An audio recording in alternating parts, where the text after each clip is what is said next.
Bismillah ar-Rahman ar-Rahim. Hello everyone and welcome to This is Football. Welcome to another show, ladies and gentlemen. We promised you we're going to be back at 11:15 p.m. UK time, and here we are. There's so many different topics to address today, and we've got a full panel and we've got a loaded show for you guys. Today we're going to be talking about Hojlund getting the here we go to join Man United for 85 million euros before the United fan gets upset. We're going to be talking about the game they had against Real Madrid where Bellingham dinked Onana and they lost 2-0. We're going to be talking about Chelsea drawing with Newcastle, Jackson bagging another goal. And of course, Arsenal Football Club beat Barcelona by 5-3 with Kai Havertz scoring again. That's 3 goals in 2 friendly games, if I'm not mistaken. So everyone watching us right now or on the replay, this is going to be one hell of a show, so I don't want to keep stopping the show to say it.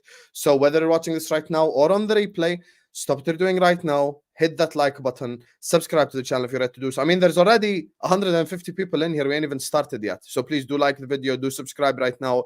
YouTube is also telling me you guys are sharing the videos at record rates. So continue to hit that share button, send the videos everywhere. So please do like, do subscribe. And let me introduce today's panel, ladies and gentlemen. First of all, any Arsenal related content and the man's here. And this guy, you know, he was actually DMing me, wanted to you know, come on the Havertz video and kind of defend Havertz a little bit. Looking at this preseason, man might be justified. So we will see. In the words of Fabrizio Romano, we will see who lied. Joining us on the channel, of course, is Arsenal's biggest tactical on Twitter, man like Karen. How are you doing, bro? I'm fine, man. I'm all good. How are you doing, my brother? I'm good. If you're good, I'm good, my brother. I hope you're good as well. Big up to you. Yeah, it's just let's just get into it because there's a lot to get into, and honestly, not a lot of Arsenal stuff. There is obviously the game to cover, but there's a lot of business that's happened. So I'm curious to see what everyone else has to say. So let's get into it. 100%, and that's why you're here. You can talk about all the other clubs objectively as well. Exactly. For once. 100%. I'm happy. I'm happy just as much as you are. Big up to you, Carol. Joining us on the channel representing Chelsea Football Club is a guy that probably hasn't been on the channel in a year now. And the reason is every time I invite him on the channel, he just makes some dumbass excuse. But he's back today, you know, in the blue room, representing Chelsea Football Club, here to cause chaos and give us all a headache. Returning to the channel is none other than the man himself, man like Ziad. How you doing? Oh my days, one intro. Big up Hassan, big up everyone, man. Yeah, let's get into this. It's gonna be interesting. I'm ready. Habibi. And speaking of returns, the 2 United fans are making a return today. When I say this name, if you're an OG of the channel, you should stand up and start a standing ovation. This is, when I say OG, I'm talking about a year and a half, 2 years ago, consistently here, halftime shows, always defending Man United. We remember all his arguments with Ahmed earlier on regarding Bruno, all the unbelievable. See, the comments already know. The comments already know. I haven't even said anything yet. And they already know who's joining us on the channel. Of course, the man, the myth, the legend, my brother, despite our rivalries, man like Robbie Singh has joined us. How are you doing, my bro? Big up, Hussam. Big up. Thanks for having me. Yeah, it's been a long time, innit? I think 2 years, to be honest, right after COVID, once Ole got sacked. Yeah, but it's good. Good to be back. Big up to everyone. I think I've interacted with Karan before. The last time we interacted, we went on pretty loud, but it's good. Yeah, looking forward to it, man. Let's get into it, like the guy said. Big up, Robbie. And finally, last but not least, by far voted by the viewers, not me, as the worst hairline on This is Football. By far. Like the absolute worst. Top 4 worst hairline of This is Football. I'm actually shocked he don't have his durag on today because it actually makes him look better hiding that stuff right there. I'm just kidding. Joining us on the channel, of course. When there's a United topic, I'm going to be honest with you, it's probably my fault that he hasn't been on the channel in a while because I kind of forget about Jerry sometimes. And I'm like, oh my God. Every now and again, I'm like, where the hell is Jerry? And I'm like, actually, I haven't invited Jerry on. So today, I invite him, and he shows up. Of course, never hides, in his own words. He never hid, even after Sevilla beat them. He was there. The man himself, Jerry, has joined us. How are you doing, Akhi? I don't miss these intros at all. Yeah, they got everyone on the panel, man. Obviously, yeah, but I've been waiting for the invite, innit? So whenever you're ready, just Now that's my fault, 100%. That's my fault. But yeah, I hold my hand. Excited to be here. Let's get into it, man. Big up to you, Jerry. Let me just run through the super chats quickly. Big up to Joe, who says FSG are now supporting Klopp 14 days before the start of the season. More BS, Joe, 100%.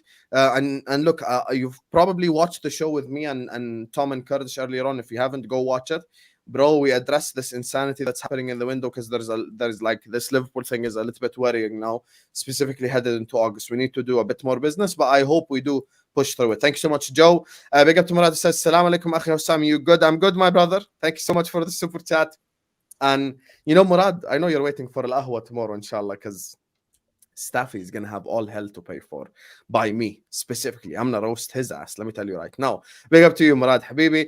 Joe says, FSG are greedy and tight. I'm not spending for Lavia as one hit is not supporting Klopp. How are FSG supporting Klopp? No, Joe, I agree with you completely. Us signing Lavia is literally bare minimum. It's not like we've supported the guy because of because of one transfer. That's kind of not how life works. But Joe, remember, those are the same people that after Soboslai came and started asking for apologies. Hey, you can't reason with these people, bro. They're just insane.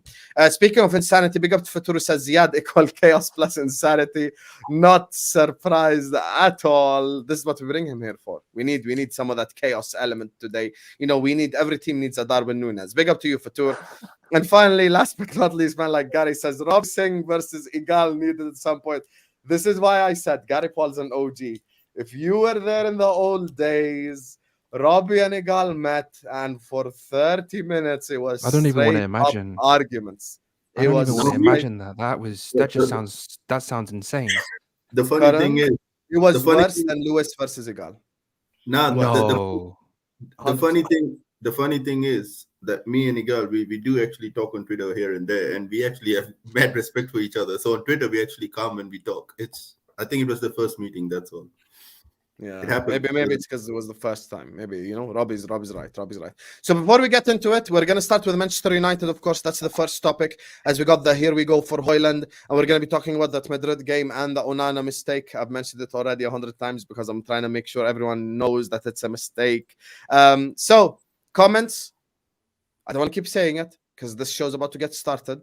250 people in here, 5 minutes into the show. We ain't even said anything about football yet.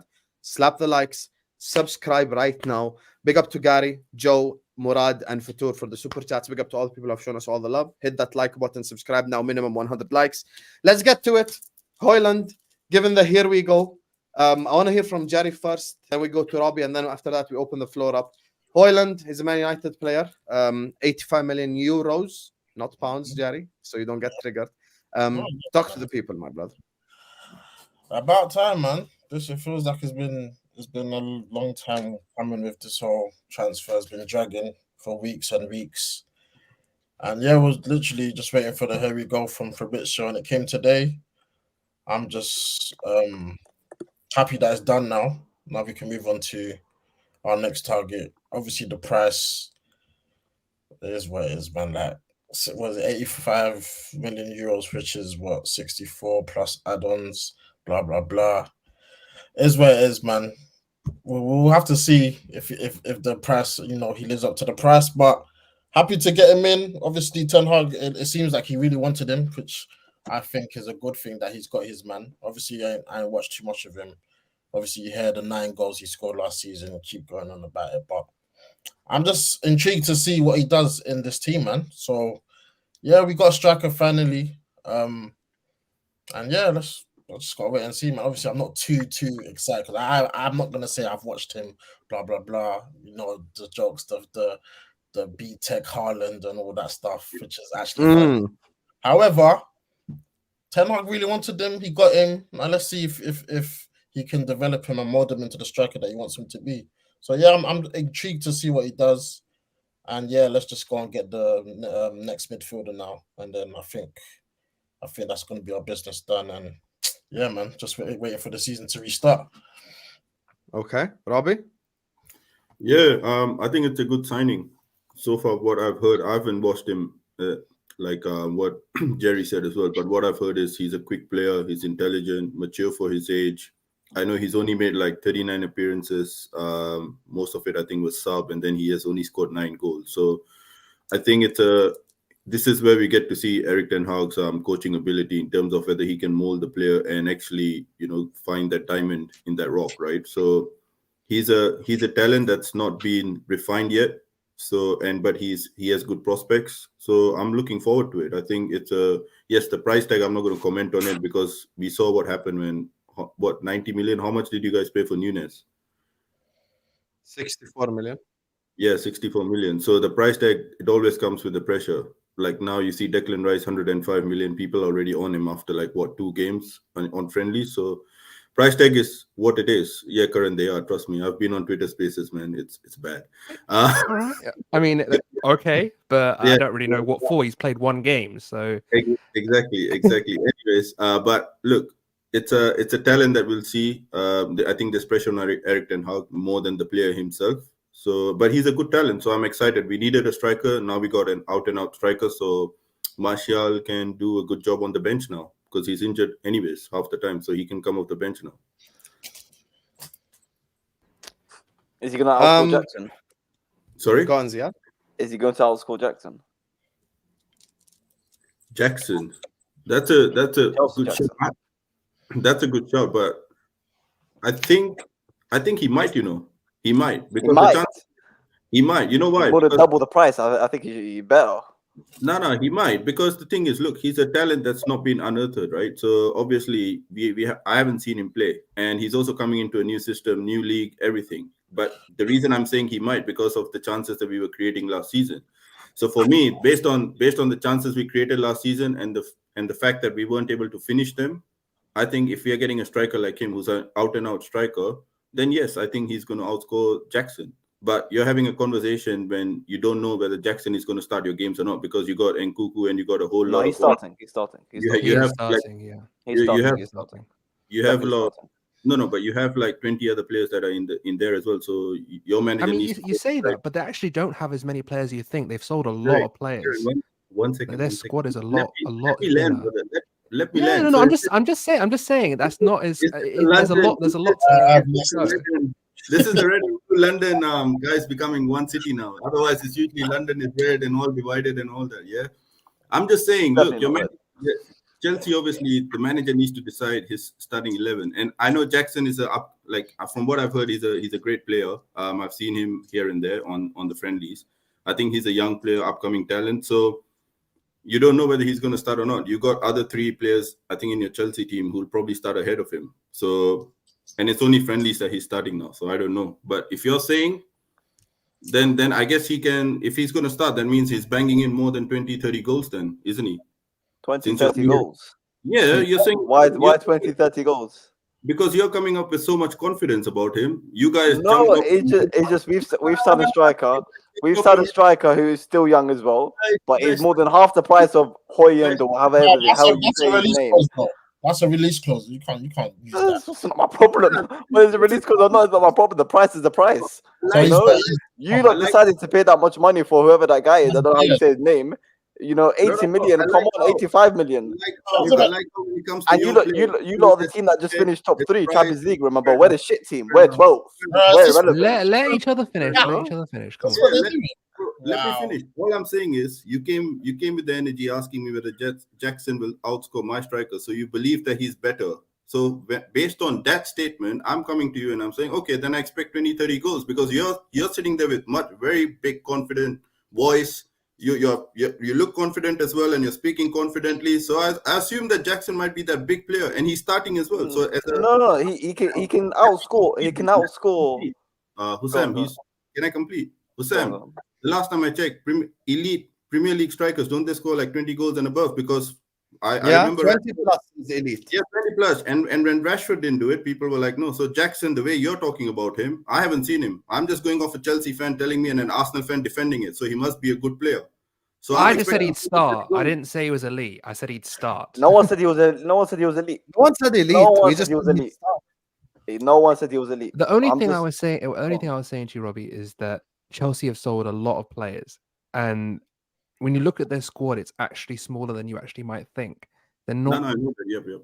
So I'm not defending Jackson. I think Jackson is he'll do okay. He'll be fine. I don't know why we're talking about Jackson, by the way. It's meant to be I kind of don't know. United Yeah, second. I'm not But Yeah, the point United, back to United, Karen. Talk yeah, about we it. should if we're talking about United, we're talking about Hojlund and we're talking about the signings they've made. Look, Onana, I've like, if you go back on my Twitter, you can go on my Twitter and you can search Onana. I've always liked Onana. He's a very good keeper, extremely good distribution.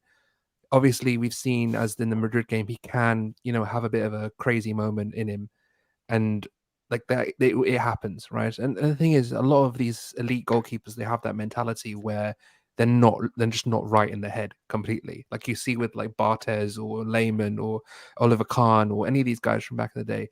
Like these guys aren't normal people. they're a bit tapped in their head.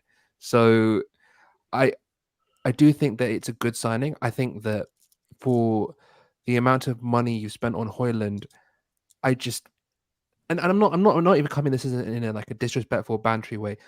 With United, it's always the case where, okay, we're not paying this money. We're not paying your fee. We're not paying your fee. And eventually you just pay the fee.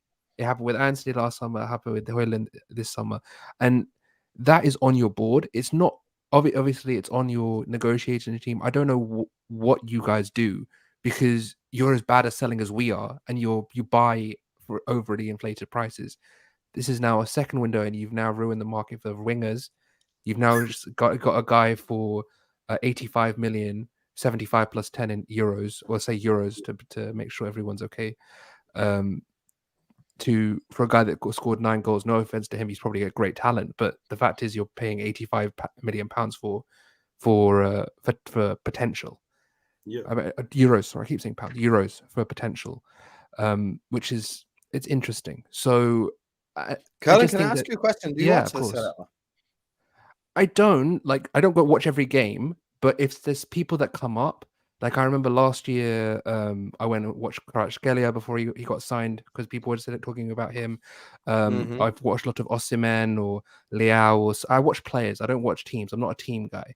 Yeah, I hear you. So you know the likes of Osimhen and Martinez and Leao. Martinez, Osimhen, and yeah, these guys. I mean, I've seen some of Hojlund. I'm not gonna say that I've like watched 90s. I've only seen like comps.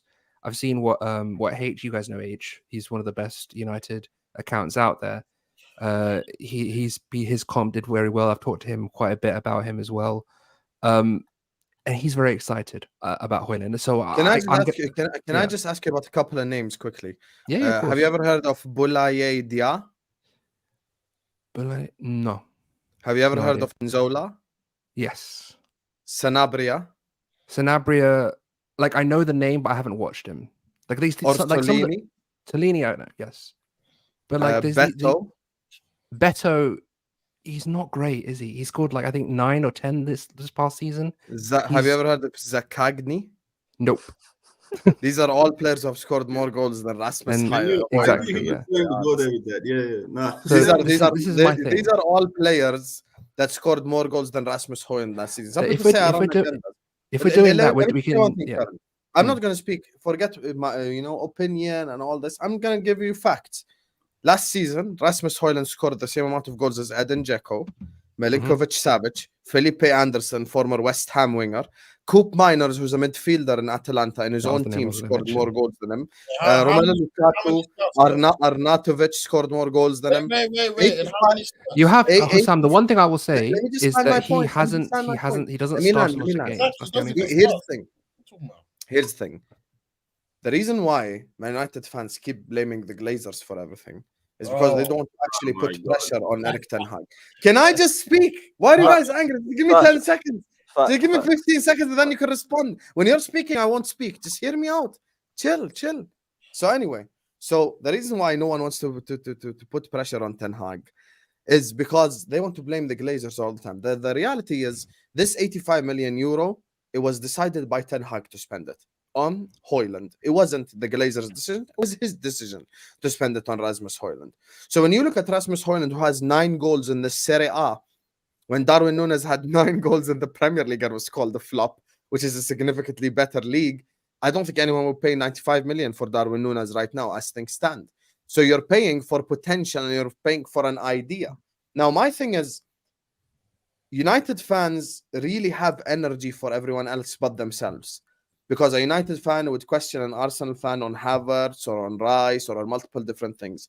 When you make a big money signing like this, Ziad asked it related to Jackson because Chelsea fans have annoying main character syndrome. But when I ask it generally, without mentioning Jackson, 85 million euros, you've got to put the ball in the back of the net at some sort of rate. You cannot expect it to be a rotation player or a player that rotates with Rashford, because I'll just come up here and I'll say, and people in the comments will back me up right now, I've called Darwin Nunez a flop. I've said he has had a bad season. People have defended him from Liverpool fan base. Have said, no, he's had a horrendous season, blah, blah, blah, because there are expectations. So for me, buying potential is one thing, but the money that you're spending, Ten Hag has to be questioned about these signings if they don't work, because you've got Anthony and a couple of signings that are looking spooky still with Mount and others. Let me just say one thing, because before the guys, because there is something that needs to be quantified. One, the Glazers' point is stupid. Okay, I'll be honest.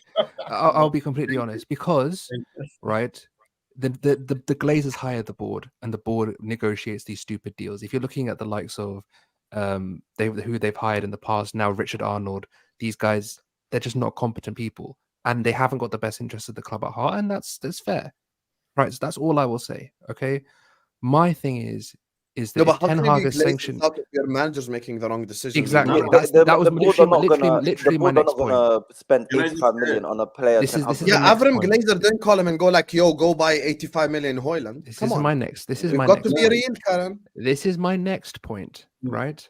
Yes. My next point is that if you're going to have this energy for the Glazers, you also have to have the same energy for Erik Ten Hag. That is the main thing. Thank you. That's my only point. No, I know, but I was just saying are horrible owners, but where's the energy for Ten Hag? It's exactly that, Habibi. That is my point. That is what I'm agreeing with you. Okay, so this is my thing, right? It's very simple. If you're going to spend 85 million, 100 million euros, 85 million euros, and these guys are allowed to just be rotation pieces or just come in and do this is how we get these inflated markets. And it's not just United. City did it in the past when they started raising the 30 to 50 million pound signings of the early 2010s. We've done it at times we've done it with Rice now. Like you're going to have to see. You have to see this, but you have to acknowledge that you are raising the standards of the market. You're raising the prices, because 100 million euros used to get you Cristiano Ronaldo. It gets you Anthony now. So this is the point now. So we have to look at it and say, look, it has to be on the manager. You have to look at the culture of the club as well now and say, what are we actually looking to do here? Because Casemiro he's a legend of the game, right? But he's out there injuring his own players now. Like these is not. I mean, he's good for what he does, but I'm still saying the same thing that I said before the start of the season. Bruno, Casemiro, and Mount. Where is the ball retention? This is a very transition-heavy team, and Erik Ten Hag has actually gone into that and said we are going to be a transition-heavy team. But that doesn't work every game, and that's how Oli got found out. So how are you going to make this different to Oli? And that is the question I think every United fan has to think about right now. And that's not even coming from a banter or whatever. These are genuine questions. Yes, I asked it genuinely too, because we've got to look at the manager. He's the one I'm not out here with like, oh, you've signed a fake Haaland. I'm not doing that. I'm asking genuine, like, what are the questions that you guys have for Ten Hag, and what are the actual standards you're going to hold him to this year? Because there has to be some kind of progression. We had the same thing with Arteta. People came at us because we finished 8th twice. So you have to see what is the progression here? What's the next stage?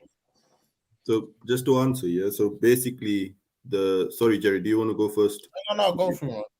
Now, regarding the signings and spending the money, I think all 3 signings that we have made this season, from what I understand, we've actually spent 10 million less than what they were asking for. So we have actually gotten a bit better, not as good as before, but we have gotten a bit better with our negotiations. So we have paid at least 10 to 15 million less than what the asking price was for all three players, as per my understanding and as per the reports I've been reading. So that's one. Secondly, the Glazers' point and the manager's point, last season, I think the Glazers were more, the fingers were pointed at the Glazers because they were being tight asses when it came to spending. They were not spending the money straight away. They were delaying it, which is why we ended up paying over the top for Anthony, which is why the Casemiro deal happened, because Frankie de Jong's deal just dragged on for the whole bloody summer. So that's the second point. Third point, this season, I agree with you guys. Erik ten Hag, for me, does have pressure on him this season. Why? Because he's gotten the players that he wanted. He's gotten the players that, as per his style that he wants to play, which is being the best transition team. So he's got the players as per like Mason Mount, you got Onana, and now you got Hojlund as well, and we have just bid for Amrabat as well, right? So basically these three as well, the players that he's signing now, it's becoming his team, more or less. Right, so there is going to be, my expectations for him is there is going to be pressure on him, because now he needs to show that, okay, the deadwood is out. You've gotten rid of the players that we thought were problematic. You've seen the light. Now you have to show what your tactics are. You have to show some form of success with the players that you have signed. Regarding Hojlund, I agree with you. Hussam said 85 million. You need to bag in goals. Yes, if he starts, and I'm confident that he'll be bagging in goals. Why? Because we were creating chances last season which are not being put away. Now we've got an out-and-out striker who's pacey, who fits the system, and is athletic. Yes, someone said his heading is not that good, but he's only 21. So on one hand, I am going to expect that this guy at certain times might go like Nunez, where he just flops in front of the box. But I'm also expecting him to score at least 15 to 20 goals. That's my expectation. Okay, but that's fair. I'm so happy you said that. You know, you're the first United fan I spoke to all day that said that, and you heard it in the space. No one said it. You need to talk to me more often. That's all. That's all. I agree, man. I expect 20 goals as well, like all comps. Yeah, 15 to 20 all comps. Yeah, exactly. And lastly, look, the thing is, this season the Glazers are still a problem. They'll always be a problem. It's simple as that, because they're being tight asses, the way they're running the club, the training and everything. I'm not going to even talk about it. That's a separate point. But Ten Hag this season, and now Karan was saying, right, like Ten Hag needs to, he's talking about transition and how is he going to adapt, because it may not work and he might be found out like Ole. One thing I've seen from this manager the whole of last season is this guy adapts. When he sees that something has gone wrong, he switches things up. He tweaks a bit. He tweaks in his tactics depending on the players he has. When we lost to City, the heavy defeat 6-3, I think it was. Next few games, we saw changes in the way the squad was playing. When we lost 7-0 to Liverpool, next few games, I saw changes. When we got knocked out to Seville, you got disconnected, Ramy. What did you say? How much you lost? Shut up, man. You know what? I'm shameless. You know, when I'm shameless, Hussam, I'll start this. I'm big. No, I'm just asking. The only thing I will say is you need an away performance at the top 9. That's the main thing, surely. Oh, sorry. Copyright infringement, Robbie. Copyright. Sorry. Do you not want a good away performance at a top 9 team? Isn't that a major point this season? Because you didn't win it, didn't you? That's got to be a major thing that comes in now. A performance away at a top 9 team. Because I don't think you get any points against, like, that's again not. I'm genuinely. I think it was like a stat like top 8 or top 9 away from home. It was something like 20. It was top 8. It was top 8. It was top 8. And that is a concern, yes. But then again, this manager has shown that he can adapt and he can switch it around. The reason we were losing the away games more than the home games last season, whether people like it or not, I don't think it was the manager. I think it was just the players and the mentality. I think our players, the mentality was not up there. So when the season started, from the manager as well. I will say this: the one game, the game that you gave us at the Emirates is one of the games of the season. Like, come on. Like one of the games, I would say the game at the Emirates is one of the games of the season. That 3-2 was a cracking game.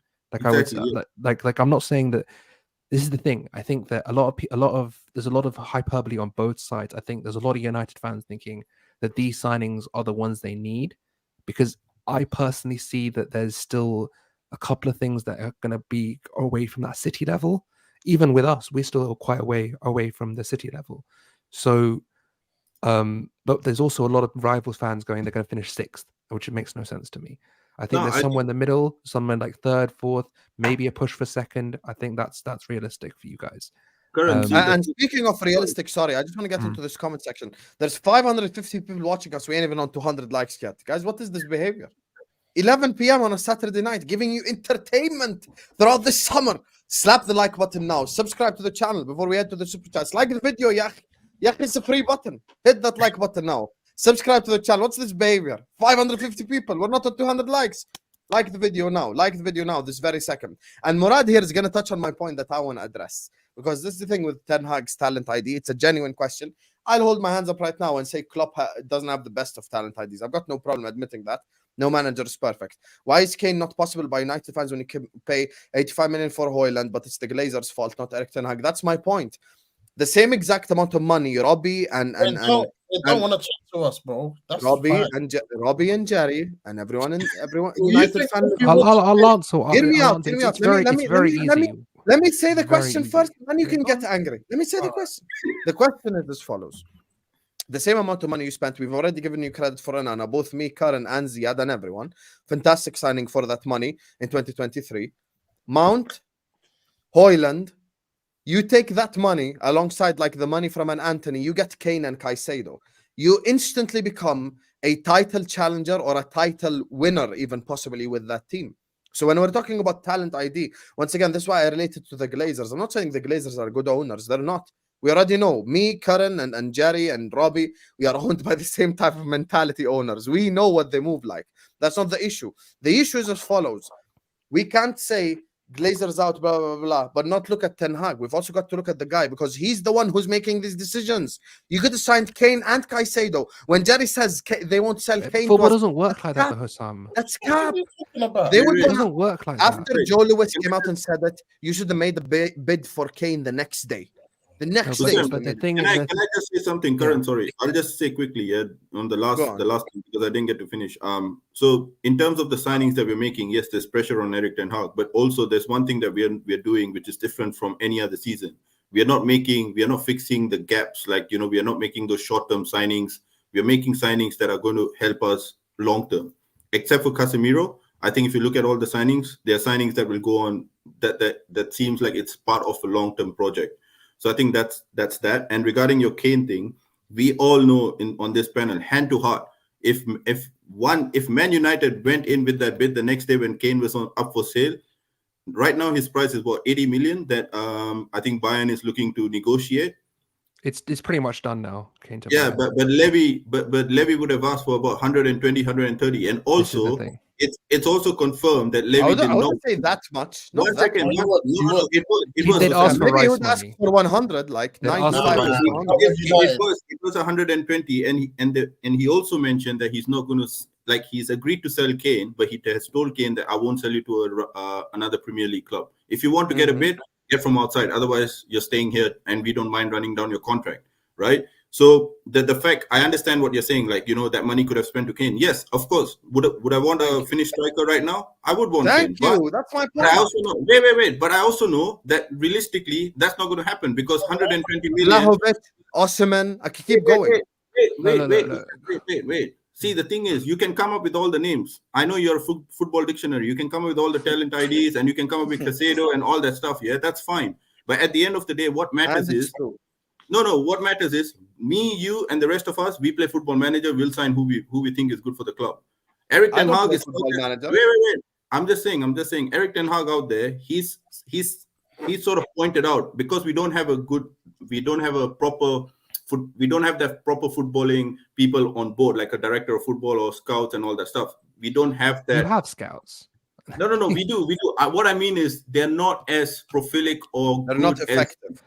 I think that you're missing the point, though. You're missing the point there, Robbie. The point is that football you're missing the point too, Sam. The point is football is a people business.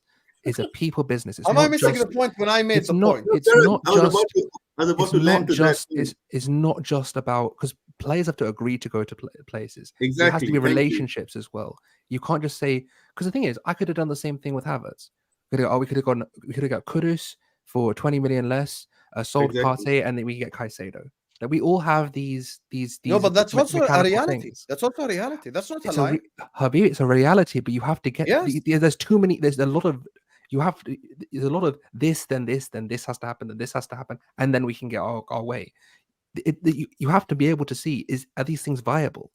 is parting. Okay, willing to Ziyad's leave. club has been pissing off Brighton with Caicedo all summer long. You're telling me if Man United called them right now and go like, here's 90 million, screw Chelsea, forget them, they wouldn't Yes. sell? They would sell. They would sell, 100%. right? You would Okay, sell, so but if then- Caicedo, How if do Caicedo comes to Man United have United, 90 million pounds to if spend on Caicedo Caicedo? comes into Man United and it's Caicedo, Casemiro, and Bruno, that is miles clear of Casemiro, Mount, and Bruno. Miles clear. Yes, but then It's still again, transitional play though. There's nothing really changes. Like, There's also one thing, Hussam. You remember the name Level of Tuchemani, yeah? disrespect for Moises Caicedo. Hussam, you remember the name Tuchemani, yeah? Who went to Real Madrid, correct? Mhm. Yes, I remember. Who was linked to him before he We went to Real were. Madrid? And We Chelsea. everyone was. Yeah, Everyone and was. everyone was. But why did he? But in the reports, he rejected Liverpool to go to Real Madrid. Why was that? That was a player's decision, right? No, 100%. But that's Real Madrid. That's the biggest club in the world. No, exactly. But then in this situation, that's what Karan is alluding to as well. It depends. Robbie, on his other option is Chelsea, not Real Madrid. No. I know that. But then the thing is, Aren't we you have more to. attracted than Chelsea currently? You are, me- Robbie. No. Why do you deny facts? No. Let me land. They bro. land. He's Go right. on, He's go on. right. My thing They are is, more it's attractive. alluding to- UCL football United. It's Yeah. still- No. You're We are talking more football, attractive. Ten Hag. Come on. Bro, I would if it was in my hands, I would want Caicedo. Obviously, we want a backup for Casemiro, right? Obviously, he's a good player as well. He Premier doesn't League. start Why for wouldn't you? I want Back up for Casemiro. Back up for Bro, Casemiro. yeah, not backup, not in that sense. Not that he'll be sitting on the bench. That's not what I meant. Calm down, fuck's sake. What I'm trying to say is, at the end of the day, it also depends on the manager as well. And if the manager doesn't Yes. want him, he's identified Amrabat, the guy that he's worked with. Then go for that. That's it. That's the only thing. Yeah, Like, but the thing is, you can see why they bought Mount, though. You do know where they bought Mount is his ability to just turn and hit in transition is Yeah, I that's know his that. one Yeah, good yeah, thing. Like his ability to turn and hit through balls in transition is one thing. He's good at that. So you have 2 8s in Mount and Bruno who are extremely good at turning and hitting on the break, which is a clear plan there for what they want to do going forward. That's what that's the main thing if you're looking at what this United midfield is. But the main thing is you have to agree is there's a super chat that we haven't gotten to yet saying about Which I'm gonna read them about now. Ten Hag and misunderstanding what transition is, because that is what he did at Ajax. He's completely correct.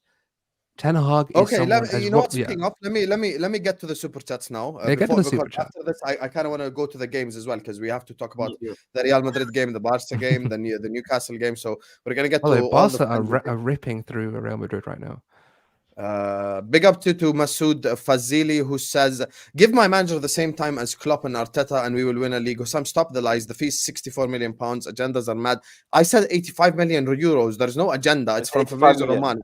I've said euros this entire time. No euros. 85 million, Hussam. When all the rivals were saying 600 million Chelsea in 1 month, where did you use euros and pounds? 85 million on a 20-year-old. Hold that, brother. You better back 30 goals. Yeah. Here's the thing, Masood. You're talking about, us giving him time. He has gotten time and money.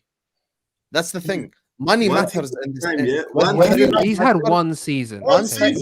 Everyone trying to shoot at me without letting me. One second. Chill. Robbie, relax. Here's the thing. No, I'm relaxed. In this sport, the most important thing is money. That's the most important thing because money gets you quality.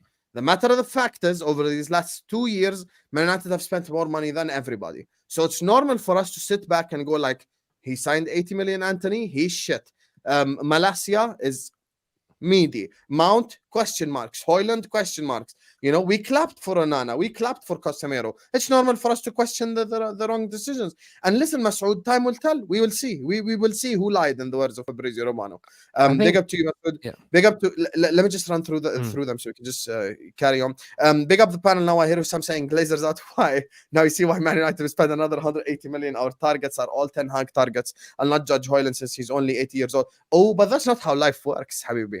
Whether he's 20 years old, 19 years old, 17 years old, you pay 85 million euro for a footballer. He's got to deliver. Hold on. So how much was Darwin Nunez, please? Just answer me that.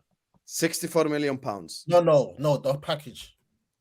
64 million pounds. Yeah, it wasn't the package, please. I don't know how much. It was over 80 million. It was about 80 million. It was I over don't 80 know what million. the package was. I The genuinely package don't. was over 80 million. Thank you. So stop saying 85 million euros, bruv. If we're gonna say that's apply the same pressure. I don't know what the hell is agendas, priced, but even if it is 64 million pounds, that's still a lot of money, and the guy has to deliver. It's And when you say they're all 10, and when Victor, who's a United fan, when Victor is a United fan, is saying they're all 10 Hag signings, that's my point. Every single player you've signed is a 10 Hag signing, so he's got to deliver on the pitch. Because Robbie just made that point. He wants Amrabat as well, who's another 10 Hag signing. So where do we go from here? You're saying the wrong figures, bro. Okay, I'm gonna start saying 75 million euros just so Habibi super chat. Say the pounds. Habibi I super don't know chat. how much Yalla, is in yalla. pounds. I just reported what Fabrizio said. 64 million. Okay, 64. Okay, let's see if we can get 9 Premier League goals. Big up to Vincent says UK fans misunderstood transition. With us at Ajax, big up to you, you're an Ajax fan. Big up to you, Vincent. It also is a cornerstone, but used flexibly. Erik ten Hag is building the same exact way at Man United as he did with us. Why did you want to address this, Karen? Is there something specific you want to? No, because he's right. I mean, this is the thing. When you talk about transition football, I think what he's trying to create is a possession-based style that is based in transition football, which is difficult to understand. But basically, how it works in Holland is that they try to keep the ball, but like almost like a De Zerbi type thing, where they create transitions, they create their own transitions, and they create situations where they can exploit. If you look at any, there was an interview that Ten Hag did when he was at Ajax talking about Dusan Tadic moving in between the lines and how the movement that he would produce would create overloads on the ball side to create basically transitions through the lines. And that is how Ajax are built, or how Ten Hag's Ajax were built. And that's what he's trying to do here. But just think about how this United team is built. You look at how I was saying before about the ability in transition through creating these 2-8s where it can also turn and hit and transition. What they're trying to do is create situations where you can form quick transitions. So Casemiro robs the ball, gets it to Mount, he hits Hojlund or hits Rashford or hits Anthony, who can do his little thing. So this is the thing where you'll have to talk about. So yeah, it's a very good point. It's a very, very good point, because I think a lot of people are going into, oh, it's just Oli ball. It's not Oli ball. It's Ten Hag ball. It's Ten Hag's doing his own thing, molding his team how he did at Ajax. It's not exactly the same as Oli. Oli was literally two lines of 4, Rashford up top, Martial a bit lower, and you just hit them. Bruno would swivel his hips and hit. So it's not the same. It's a slightly different type of thing. It's a combination of possession. It's and sophisticated hoofball, basically. I hear you. All right. I knew you were going to read that comment out. I saw that. I knew you were going to read that out. But Sam, you keep saying Caicedo, but how do you know the manager ever considered him? Exactly. What fans want doesn't mean that's what the manager wants. But Masoud, that's my point, Akhi. That exact super chat is my point. The manager should have considered him, because Caicedo would have massively improved your midfield. A midfield 3 of Caicedo, Casemiro, and Bruno is a lot more balanced. It's a lot stronger, and it makes a lot more sense than one with Bruno and Mount to the same team. But Caicedo's 100 million. So how's that going to work? And now you're getting another player. Now you're getting Amrabat. He's 100 million, bro. Now, allegedly, we have already bid for Amrabat as well. So he's actually just bringing in players who are aware of his system and can fit into his system straight away. So he's looking for players who. How will Amrabat fit in all this? Go on. How will he fit? What do you mean? Since you're talking about Amrabat, how will he fit? Because you've already got the DM in Casemiro. Look, Amrabat, for me, I haven't seen that player as much, but from what I'm hearing or what I'm seeing, he's more of similar player to Casemiro. So he'll be there to break the lines. So who's holding bench then? Sorry, to be honest, I think Casemiro might be actually on the bench. It might be. I'll be honest. You need another one because he gets suspended. Yeah, he gets suspended. So Amrabat is more or less more people. It will be between them. No, it will be between them. And also, I think what's gonna happen is you can see Bruno will be playing more of an Eriksen role, and Mason Mount will be playing more of a Bruno role. Because I think the other way around. Other way around. Because I mean Bruno has shown that he can play the Eriksen role last season when he was doing it. He had a couple of games where he was well. But I mean that's it. It will be interesting to see how Amrabat fits into all this. But from what I see, like what Karan is saying, Casemiro is suspended most of the times. We needed backup in the midfield. We'll be playing more games. So I see Amrabat holding that midfield with Bruno and Mount, and maybe even sometimes I can see Casemiro, Amrabat, and maybe Bruno. And Mason Mount being shifted to the right or the left, or some sort of Mason Mount right wing, or even Bruno right wing. But now Bruno right wing is just waste of Bruno, man. I swear, like he does all the running. He does all the running. The work rate is there, but when it comes to producing stuff from the right wing, you can't shoehorn Bruno just so Mount can play in the team. That's wrong. No. But these are options, you know. It's an option. No, but Bruno right wing just doesn't work. I'm gonna be honest with you. No. Sometimes it does. Sometimes it does. He's tried it. No, but you're actually wasting. You're wasting Bruno, who probably is your second. I like this player. Vincent guy, man. This Vincent guy is a good guy. Amrabat equal progression of the ball plus a pupil of Eric. There you go. Vincent guy is good, man. This guy. If he's signing just his pupils, I can't lie. So far, he's signed Dutch players or players he's managed before. Even Amrabat, by the way, speaks Dutch. Just everyone knows. Like that's another thing. Like no, but see, Hussam. The thing is, he's come to United for one whole season, right? He's realized what he has on the plate. He's realized what the people that he's dealing with on top of him. Yeah.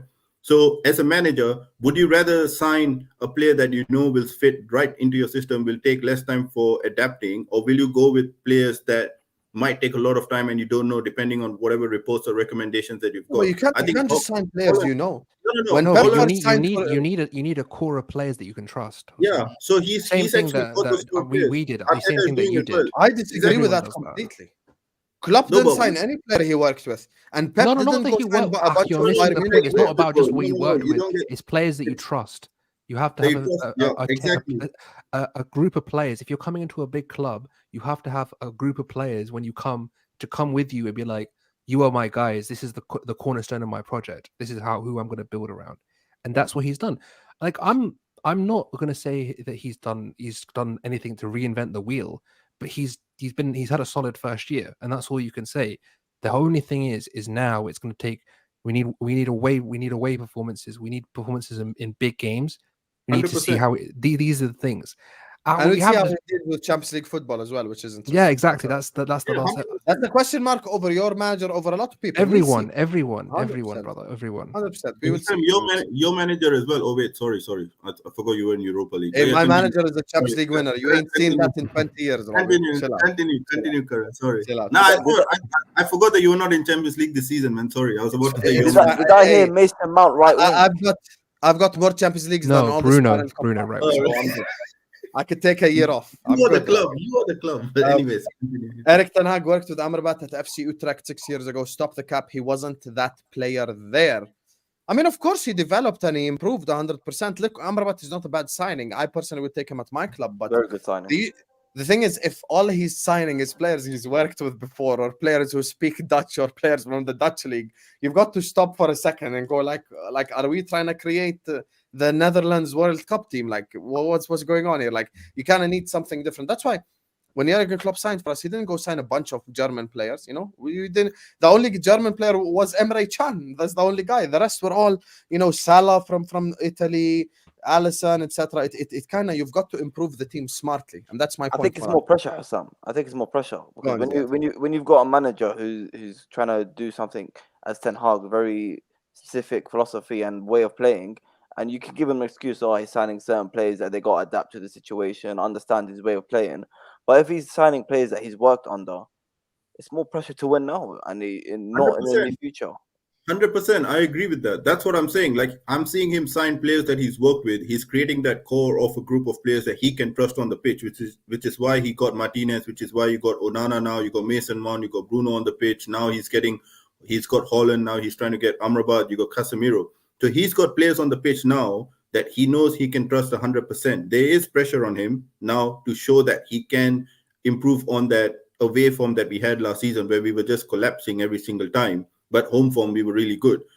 Big games against the top 6 he needs to show improvement on that as well. Show a bit of like his adaptability. remontada against Spurs. What a comeback, man. Yeah. And then after that, the other, and again, he has Champions League now. He's got Champions League football now as well. So there is.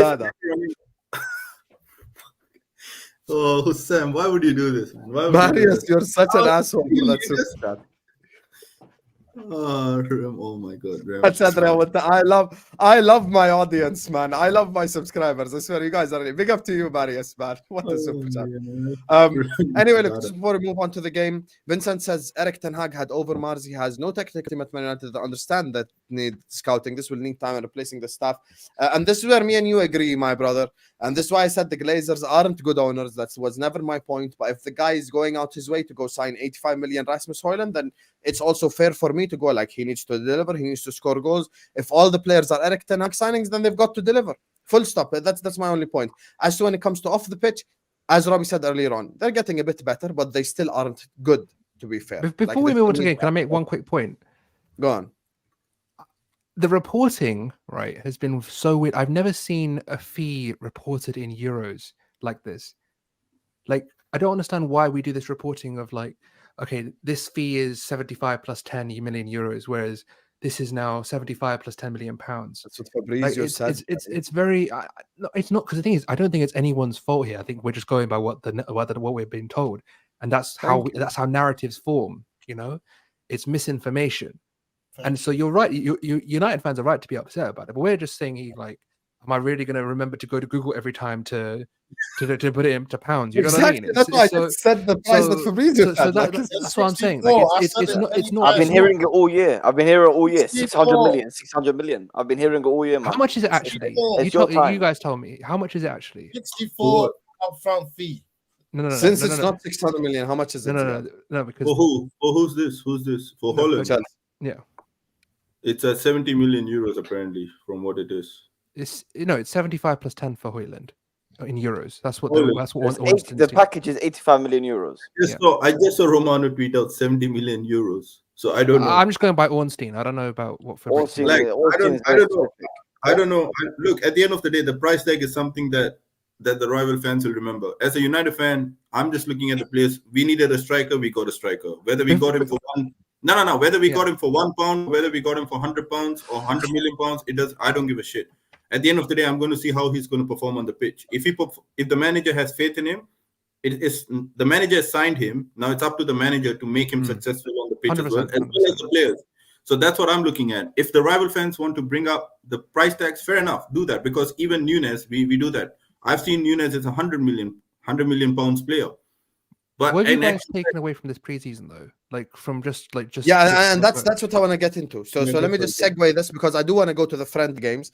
We've addressed Hojlund for long enough now. It's been 50 minutes, guys. And Victor's alluding to it already. He's saying like Ten Hag needs to deliver at least one major trophy. I can't judge on domestic trophies. All the rival fans watch out. And listen, Victor, you're 100% right.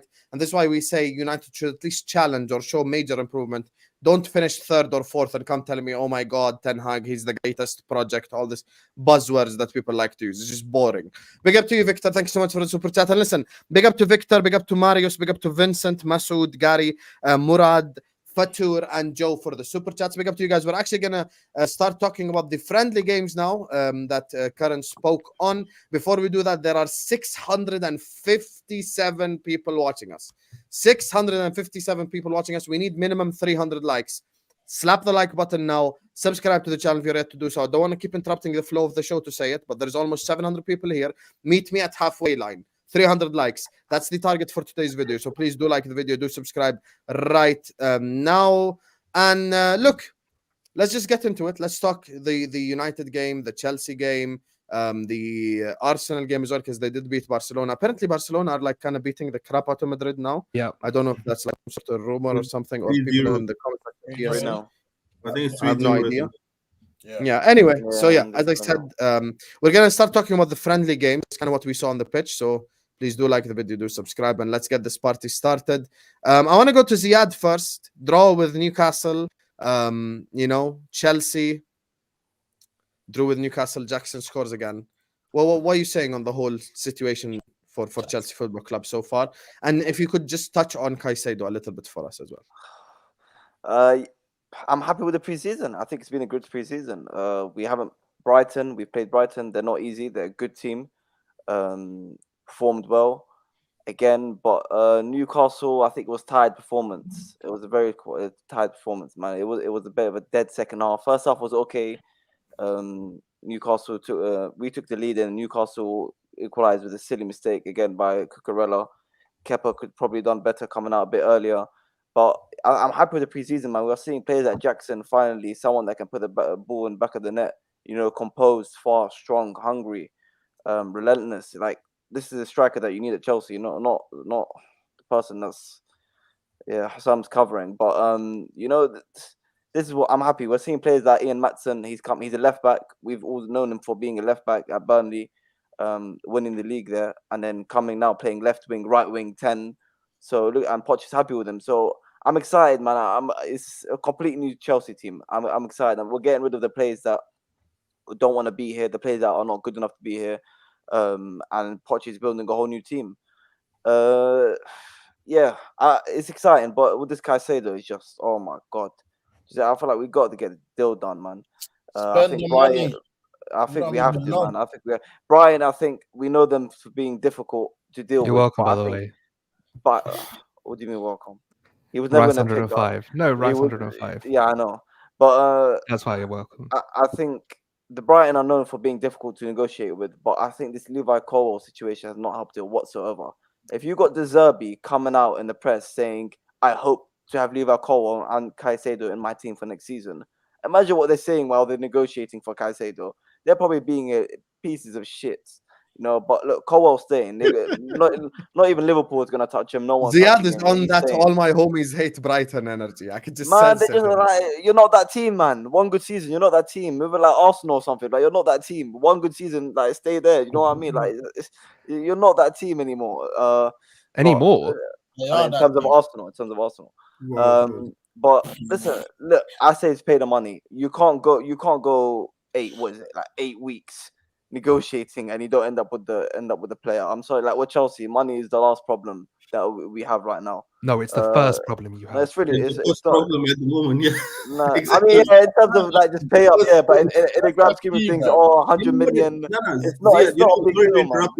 You sound like those rich kids when they have all the Ferraris and everything, and suddenly they don't get that one thing, and they start crying over it. Oh, I wanted that as well. When they have nine other stuff they've already bought. No, that was probably like 5 years ago. Not anymore, man. We got a bunch of 21-year-olds in our team, man. Come on. Yeah, they've got so many players now, and now when they don't have Caicedo, they started crying. Oh, why is Brighton negotiating so much? Why is Brighton not doing this? Bro, you're asking for one of their best assets. Of course, they're going to be. Yeah, the guy wants to leave. The guy wants. I mean, he no one on Caicedo. The guy wanted to leave in January. Let me blame Caicedo a bit here.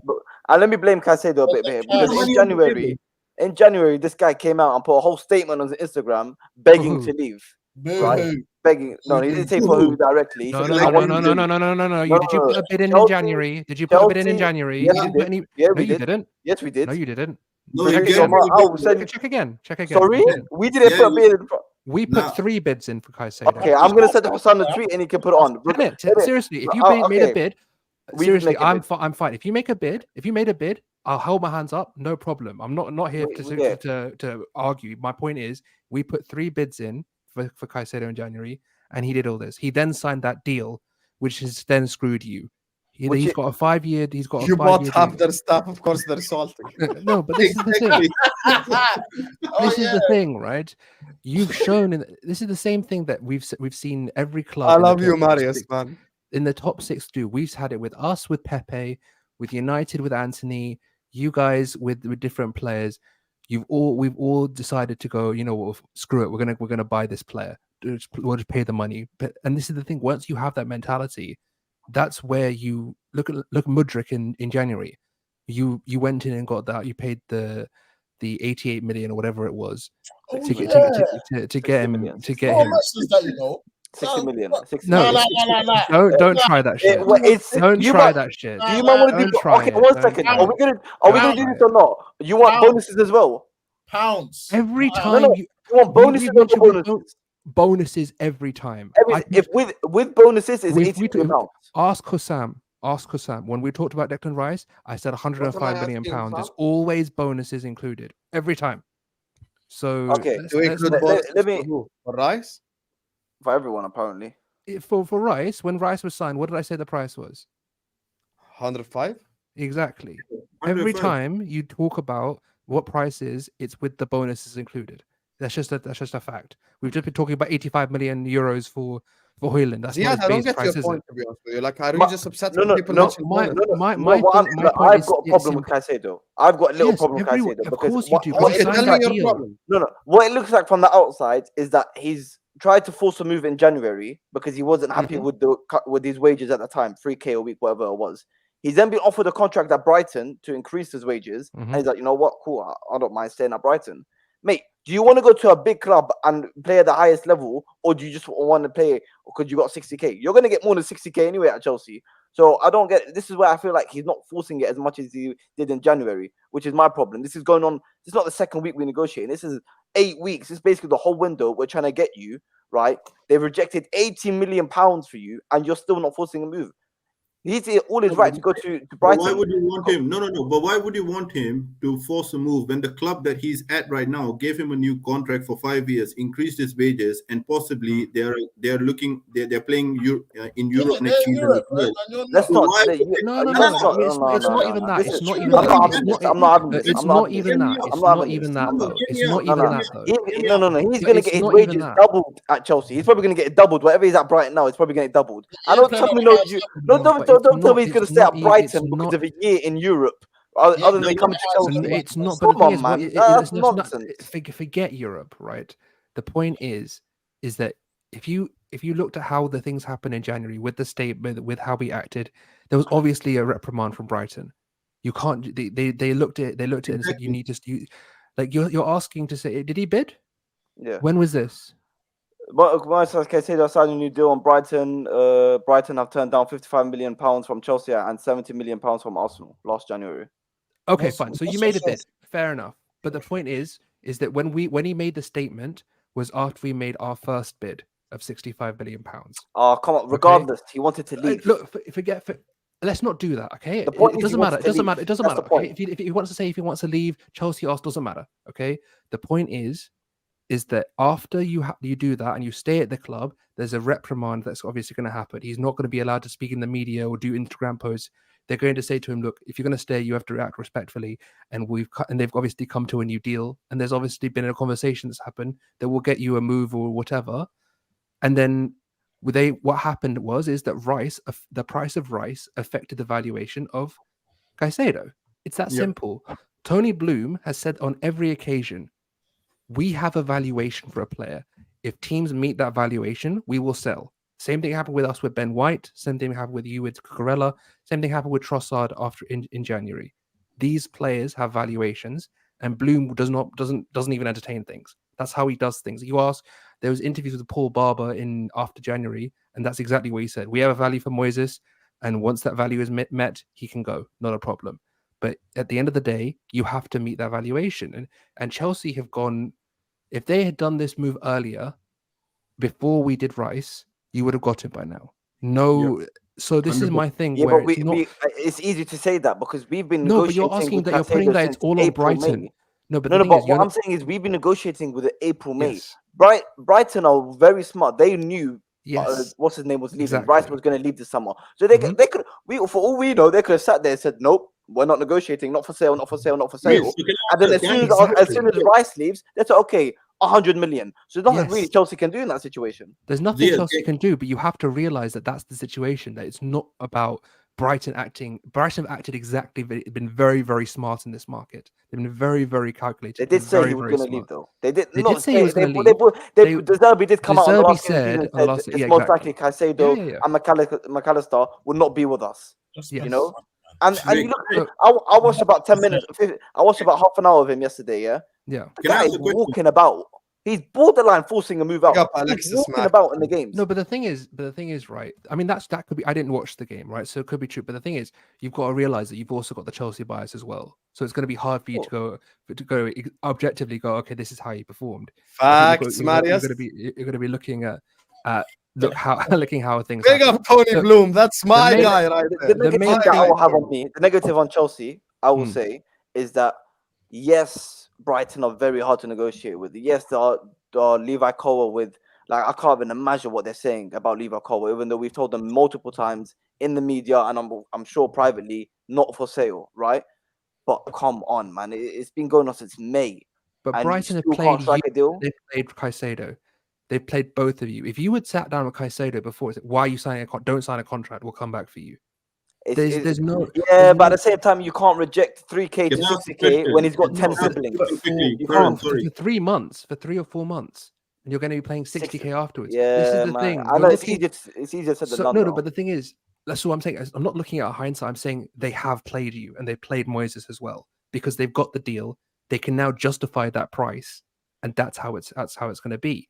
And now they have the valuation from us about Rice. Now they can say this. They can justify. Look, he's got a longer contract. Rice had 1 year plus 1 year extension. He's younger than Rice. We view him as a similar talent. You need to pay us a similar money to Rice. 80 so million, that's bro. that- What do you want? 100. 100. 100. Wait, can I ask a I don't give a shit. Spend the 100. Bring him in. Bring Can I him ask and, a- him and Enzo. Are you crazy? Him and Enzo. Hey, how much was Enzo? Enzo started this whole thing. Thank you. Enzo Thank you. was in like Thank 6 you, Raj, installments. for I don't think you want to go there, Nobby mate. And He was Karen in had like this 6 argument with installments. Man United earlier on. دقيقة يا زياد. You're the ones who ruined the market as well. Make no mistake. Everyone Enzo has ruined the Fernandez, market. Modric. Exactly, yeah. They When- spent when- 100 when- million on a when fidget you- spinner. Let me tell you one Can thing. Can I just say one question? statement? Sorry. When Yeah, you do what you did in January with Enzo Fernandez and Modric, it's normal for other clubs that they're gonna ask you for more money. No, and no, no. want to Bring up lose this you. Matt G comment. 100. What is that? What the hell is 100%. that? That is a Which club? stupid ass comment. This Matt G, whatever this is, we had no signings. So this is what? So, if you listen, a United fan That is- claiming sell to buy is just stupid. It's Just just ignore it. ridiculous. What So, is that? Ziad, the point is no. But Karen made a valid point about ruining the market. You did this to yourself because not only the Rice thing. If you paid 120 for Enzo, like We didn't why pay why 120 should for they Enzo. ask for less than 100 for Caicedo? Be real with yourself. No. 1 second. First of all, it wasn't 120. That's what. Wait, yeah, sorry. One- Before you 107. continue, can I ask you another question as well? Because I know you went with Karan back Answer and forth. both questions. Yeah. You went back and forth with Karan a lot on this thing, yeah. What exactly are you complaining about? Because I fail to understand. Because you went on the club, you went on the player, you went on your own club. So what are you complaining about? What I'm complaining about is that these Yeah, are being dickheads in negotiation, right? They have every right to be dickheads. They Okay, do. yeah, You know what they yeah, do? But I'm yeah, still. I yeah. have every right to be. Okay. If I'm going to buy a car and the guy is saying no, I want this certain amount. You know what? He's still being a dickhead about it, even though it's his right. You know, he's still being a dickhead. He's still being a dickhead. Can I say something? Yeah. Can I say something to that? If that's the thing you're actually complaining about, bro. If you have tissues at the back, take that and wipe the tears. Okay, first of all, That's all I'll say, because you're just. no. This is First just- of all, I think we're getting Caicedo. I've been saying it for months. We're still gonna get him. No. I will let you land 1 second. From what you've just said in that one sentence, telling me you're complaining because they are being dickheads. It's like a rich guy again throwing your toys out of the pram and saying, "Oh, I wanted that, but I didn't get that. I'm going to throw everything out as well." Bro, you're asking for one of their best assets in their team. Of course, they're going to be dickheads about it. And Look we're at offering Arsenal. 80 million. No, 1 second. So what? They What do you don't mean see for that. 80 million for Brighton? Let me land. Stop interrupting. Let me land. Look at what happened with Rice. Look at what happened with Rice. West Ham wanted a certain amount and they kept pushing. Arsenal started at 80 million, if I'm not wrong, and they ended up going to 105. Why? Because you are buying someone else's best asset. They value him. They've given him 5-year contract. They value him more than what you think. You think he might be 10 million, but they think now for us it's 100 million. So if you want the player, put your hand in the pocket and pay for it. Stop crying. If you think it's higher than what you value him, get the fuck out and buy another 65. player. No, we will. I think. But this is. Murad with another banger right there. When you sold It's Havertz 65. and It's you were 60, complaining. 65. 65. And 65. 65. He's an Arsenal fan anyway. But you weren't complaining when you sold Mount and Havertz. No, exactly. No, one They second. got finessed. They got Wait. finessed. Yeah, Okay, one they're second. trying to finesse Yeah. you. They got Are you gonna pay up? They're not finessing us. 80 million for Caicedo, no problem. 100 million, no problem. We're Chelsea, bro. Fuck. No, Ziad, you're Chelsea. No. the Chelsea fact have that just you're paid a doing this- fine of 8.5 million Wait, the fact on that you're doing FFP. Get money, man. pocket Chelsea, money. oi, Yeah? Zia, you're coming and doing this on YouTube, yeah? And you're complaining at the same time that you can't even pay for a player. No, who's it's the worth- principle. It's the principle. There's no principle, bro. There is There's the no principle. principle in transfers. No, go have a cry then. Don't, you, if You know you're gonna what? have You know what? Listen, I'm gonna put this to bed principle, quickly. don't I'm gonna put talk this to about bed. it, man. I'm gonna put this to bed quickly. Yeah. First of all, on the last thing on the preseason, I'm happy with the performances. Excited for Pochettino, Jackson balling out, Ian Madsen balling out. Fulham tomorrow. We'll see what happens. Excited about that. Caicedo, I've said it for months. I still think we'll get it done. If we're this late into it and we're still offering, putting new bids in, etc., I think we'll get him done. I don't care what the price is. But in my opinion, if I'm not being biased, in my opinion, if we sign Caicedo for 100 million, it not totally, but a borderline makes Rice look like a decent / good deal. Borderline, because Declan Rice, he's English. That's 30 million there, right? He's been doing it for how many years? Captain of West Ham, and he's a top midfielder. You know, And he's and 24 and entering his prime years. and you've only gotten for what, maybe 10 million, 10 million more. So I'm not saying it's an amazing deal, because 100 million is still 100 million, but it still makes it like a decent / good deal. But anyway, the point is, I still think we'll get him. I think Brighton You are will get on him. purpose being like, they can be dickheads in negotiation, no problem. They can do that to anyone. But I feel like they're doing it even more because they want Levi Colwill and they're salty about not having Levi Colwill. That's all. Because he's coming out in the press saying, I want Levi Colwill on my team. God forbid, man. What is this guy saying in negotiations or whatever? Tony Blue, whoever's doing negotiation. They say, no, but give this us is the Levi thing. Colwill. I guarantee He's you, I counting on guarantee you. yeah, He's if we counting on give, people if we like gave you them getting, Levi getting Colwill, this annoyed deal by would have it. been done weeks ago. If we gave But them the Levi thing is, Colwill. do you not think that's a concerted effort from Brighton? They've It's constantly very smart. It's very smart. It's very So Did smart. you this is the thing. It's not about Colwill at all. They're just trying to get the price up. They want to get the price up. Come on, Colwill is man. gone. Colwill They- is gone. All They right. clearly don't Colwill is understand that. They clearly don't understand that because No, but they do. The day, They quite the day clearly after do. Pochettino announced in the press that he's staying, De Zerbi said, "I want him on my team." Do you not think Right, that's he do you clearly think that's a don't understand. coincidence? What do you mean? Do you think that's a coincidence That's that my point. after Being Pochettino dickhead. says that? Ziyad is not getting the point. Ziyad I don't want to get the point because the point is we're getting Caicedo. That's the fucking point. You are getting the That's the point, bro. The The point is one that we're thing getting the one Caicedo. thing I will say is it's funny to me that That's why we're we doing need a Johnny Chelsea Middles segment and and Middles in they've this signed midfield. someone and no one's I even was about mentioned to him. say, didn't they just sign someone yesterday?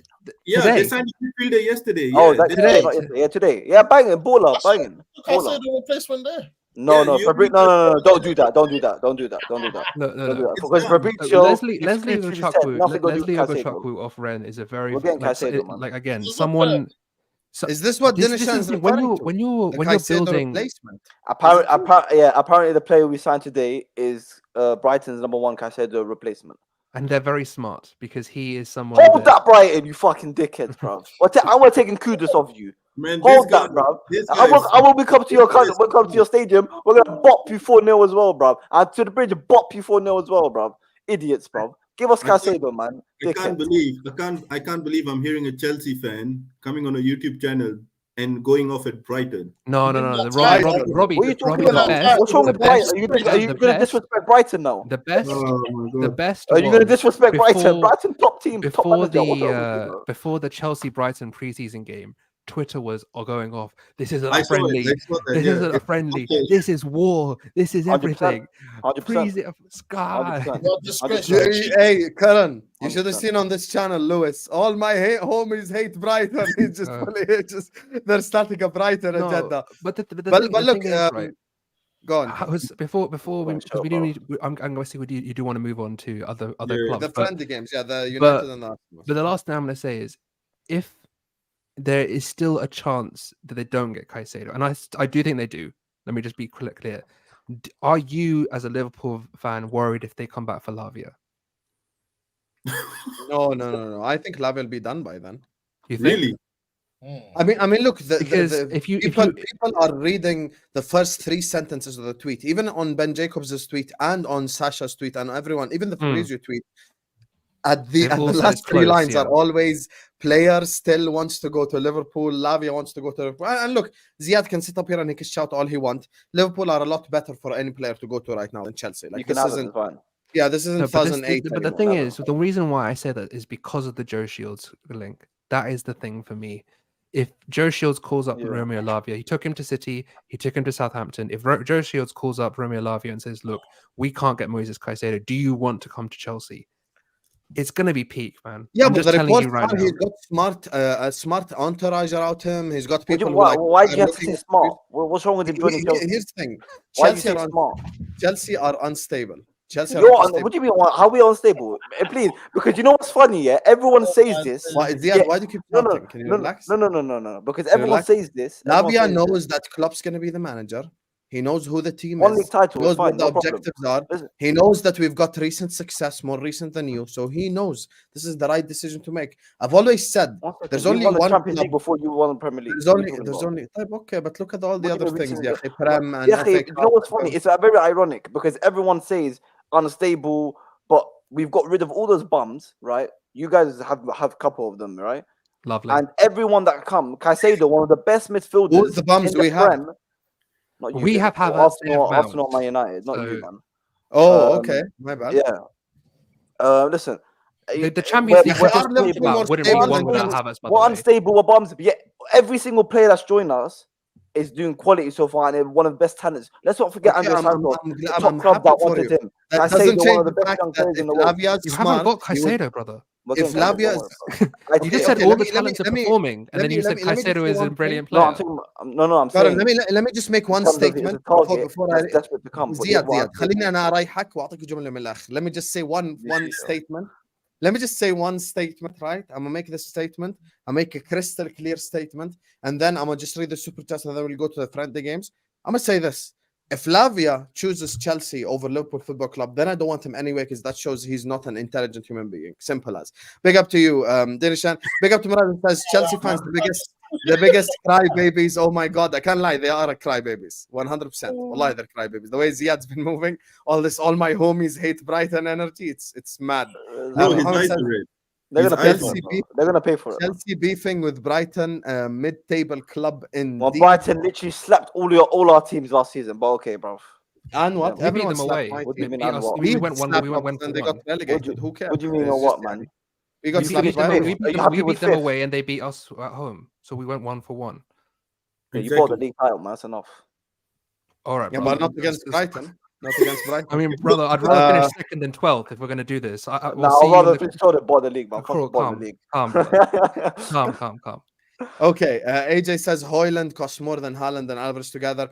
Hashtag Glazers out. Man. You know, they're running the club into the ground. The Glazers are running the club to the ground. It's crazy. Big up to you, AJ. And listen, big up to the 600 people that are watching us. We're finally going to transition to talk about the football on the pitch, Habibis. We've got 2 games to address, of course. The United game, where they lost to Real Madrid, and their biggest rival, Barcelona, of course, were handled by Arsenal. I feel like we've been United heavy a lot. We haven't spoken about Arsenal yet, so we're going to let Karan speak on Arsenal, and then we're going to go to Robbie and Jerry. We speak about Man United a little bit, just kind of address the friendly games. Before we do that, guys, we're 50 likes away from our target, which is 300 likes. I told you guys, meet me in the middle. So please do like the video. Do subscribe to the channel. Big up to Dinishan, Marius, Victor, Vincent, Masoud, Gary, Murad, Fatur, Joe, Muhammad, and AJ for the super chats. Big up to everyone who has shown us all the love and support. Make sure you're slapping the likes now. Make sure you're subscribing to This Is Football this very second. Hit that like button. Subscribe to the channel. Switch on the notification bell. We've got so much content coming your way tomorrow. We've got a watch along, inshallah, and then a match reaction with James Redman and Tom Little. And then we've got Al Ahwa at night. So we've got so much stuff coming your way. So like and subscribe. Karan, Arsenal 5, Barcelona 3. One hell of a game. Xavi got triggered after, even though his players were even more aggressive. Talk to the people, Akhi. What are you saying?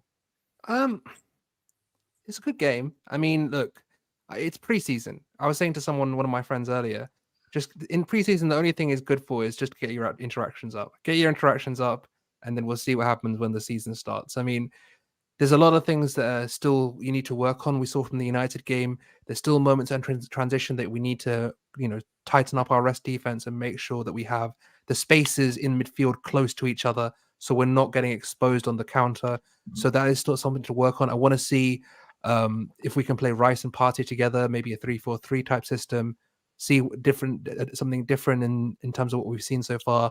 We saw Timber on the left. That was really good. Trossard is banging in from that second striker left wing position. Some really good moments.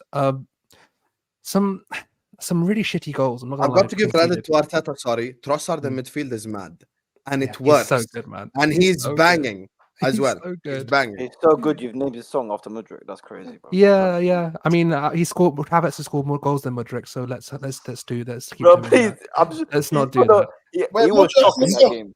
He was shocking that game, bro. Well, Mama what's scored a Against tap- Barca, Bro, he he's wasn't so shocking. shameless, man. He scores a tap in and starts going like that. What a shameless guy, man. Did you watch this? Did you watch the celebration? Did you see what he did? He went in, he put his arms for like 2 seconds, and then did a little. That's why he thing does and that turned every. into He his does thing. that for every goal. He does that He for does that- every goal. So He so scored what one is it? goal What in is the 10 big games thing? for Chelsea and starts shushing us. Is he done, bro? You're in for a Apparently big so. ride, man. You're in for a big ride. If he does it every game, then why are you crying here for? What are you on about? I don't know, man. Anyway, He's shameless. He scores one goal every 10 games and starts going like this. Who is he, bro? his Anyway, main, continue. if Havertz does his thing, he does his thing. If he doesn't do his thing, we've got plenty of options You that don't have this can in the help him. Champions League. Wow, bro. The disrespect. I don't know, man. It seems like there's a lot of anger there, but it's okay. There's we a don't lot of live things. off one goal, man. Come on, man. So let's. When you're if we- consistently winning trophies like Chelsea and like United, you know we don't live off one Wait, goal. how bro. old are you, bro? United ain't won a Very trophy in consistent. 10 years. What do you mean? One trophy in 7 years. That's Consistently winning my ass. They didn't win a big thing in 10 years. That's my point. Exactly. Anyway, United are not that guy, man. Anyway, Go on, we Karen, have let him speak plenty about of Barca. options at left central midfield. We've got Havertz, we have Emil Smith-Rowe, we have Trossard. If there's something that's not working, there's definitely a way to really get back and do, find another solution. So what we've seen from us this preseason is that there's plenty of rotation, there's plenty of ability to change the system as well. We can go 3-4-3, we can go 4-3-3, we can even go 4-4-2 at times. So there's a different way of approaching things. Rice, look, I think he had a sort of hit and miss game against United. I think he was good in moments, he was bad in moments.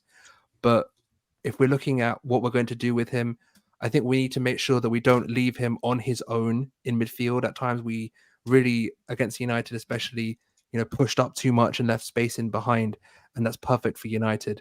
So we need to make sure. I would personally play Rice and Partey together in a 4-man midfield, play Rice, Partey, Havertz and Ødegaard, or even Ødegaard and Smith-Rowe, or whoever wants to play there.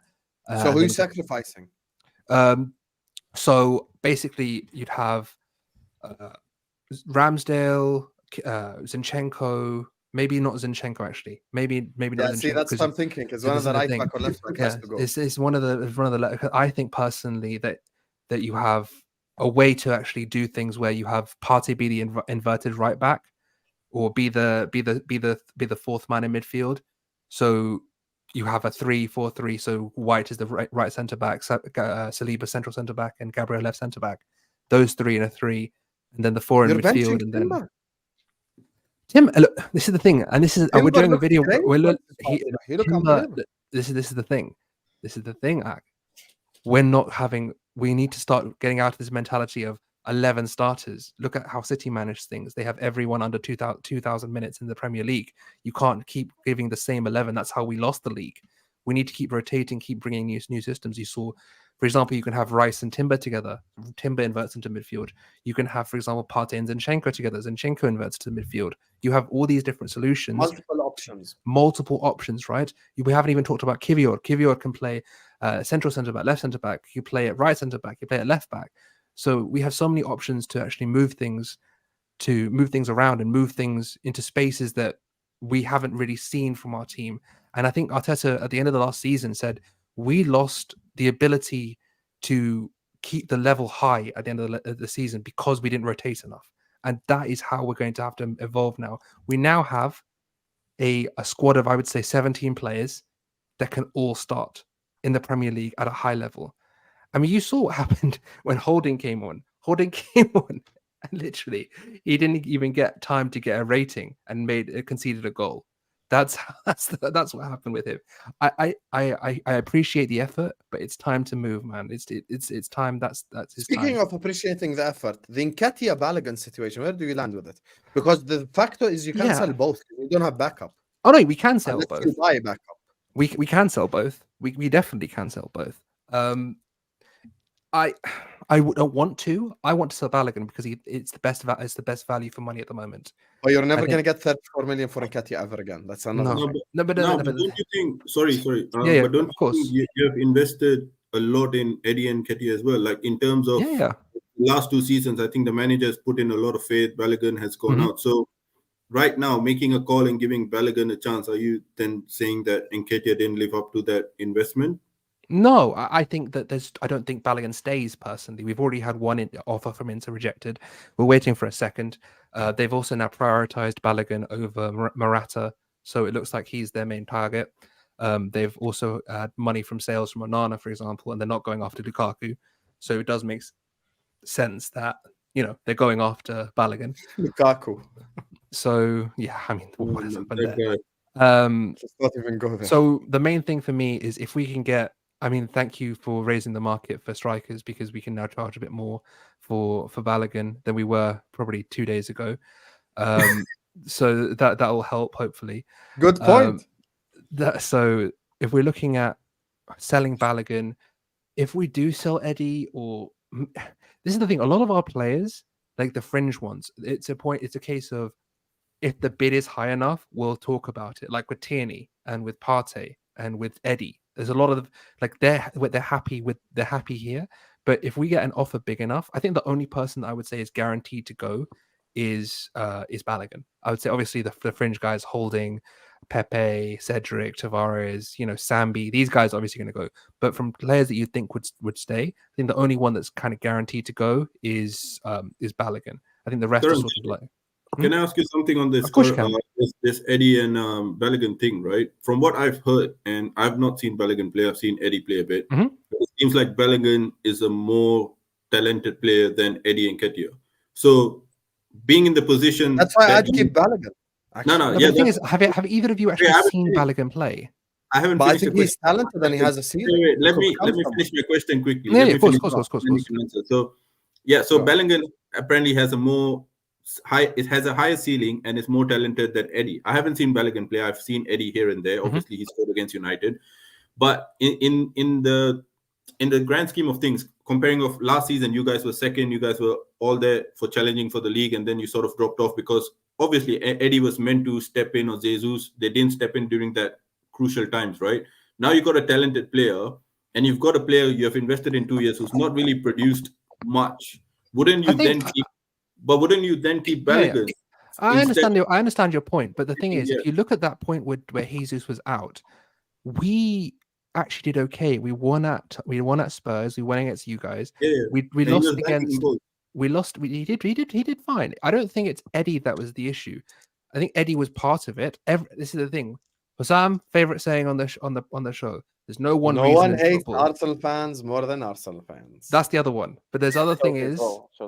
There's the other thing is there's no one reason in football. There's more. You can never pin things down on one thing. There's naivety, lack of experience. We weren't good enough to win the league. Okay, this is the end of that's the end of the story. Over 38 games, Manchester City were the better team. You have to give it to them. Okay, so that's the main thing. But for me, you look at the Saliba injury, major drop off. We look at the Jesus injury as well. I think a minor drop off, not as big. But for me, if you look at Eddie versus Balogun, I think Balogun, my thing is I think we could use the Balogun money to raise the squad to a higher level than we would by selling Eddie and keeping Balogun, if that makes sense. Because we'd get more money for Balogun than we would for Eddie. So why not use that money and use it into getting? What do you think Balogun's ceiling is? That's the question. What's Balogun's ceiling is? I would say one of the best strikers in the world. Is that a fair statement? I agree. Because he did well in the No. It's one season, man. I think I've always rated Balogun very highly. I would say he's a very good. I would say a top 4 Premier League striker. I would say that. Okay. That kind of, okay. And what's Nketiah's ceiling? Nketiah's ceiling. Probably top 6 starting. Probably top 6 starting. I would say not top 4. Top 6. Say like I don't know. Like a Brighton, right? Newcastle. These kind. Let me give you a Liverpool example, Karen. Sometimes in life, there just comes moments where you're never ever gonna get that amount of money for a player.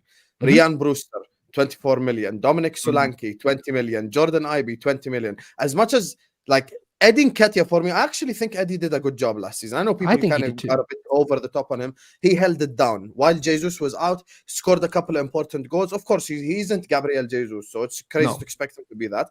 But he held it down. When I say held it down, meaning it's not like he was embarrassing and horrible. No, it was okay, right? He did the job.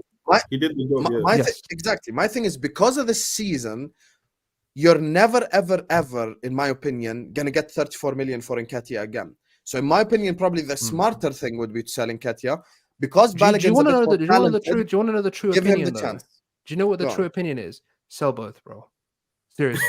Sell both and buy a backup. No. Sell both and buy. If you want to sell both, buy Kudus. He goes center forward. He goes right wing. He can also play. So you can say this all you want, but he's come out and said he prefers Arsenal. So he's not. He will never pick Arsenal over Chelsea. Put this down. Bro, put it on this channel. He will not pick Arsenal. I clocked with Ziad. He really still thinks it's like Jose Mourinho and Drogba and Lampard and shit. Chelsea, can you wake up? That's 2023, Habibi. On this channel, Kudus will not pick Arsenal over Chelsea.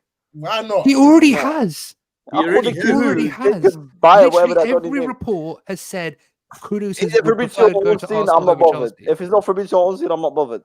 You do. Money talks. The thing is, right? Maybe money talks. Even if he does go to you, money talks. Go back Caicedo. Yeah, going back Caicedo. I'm gonna make the phone call right now, bro. We will. Don't worry, man. No. Let's be honest though, right? Even we can do the banter. Oh, you would go this club, that club, this club. But the thing is, you're asking me what I would like. If you really want to have that kind of option, right? A solid option, because we need a Saga backup. We desperately need that. I can't see that guy playing 60, 70 games every year. I don't want him to turn into Pedri after the Euros. You remember that meme where he's like, he's just drained of blood in his face. He played the Olympics as well. That's just like Jesus. So I don't want to. I would like to have, for example, a Kudus. That could work if you sell both Eddie, and it kind of streamlines the squad a bit more, because Trossard can also play centre forward. Martinelli can also play centre forward. Havertz can play centre forward, even though he's not really a striker. So this is the thing, because we've seen how Havertz has been at Chelsea. He's not been a striker. He's not a good striker, so I don't want him playing striker. He's a second striker, left centre midfield, whatever you want to call it, 10-8 role. Do that. Don't be the striker again. He's not that.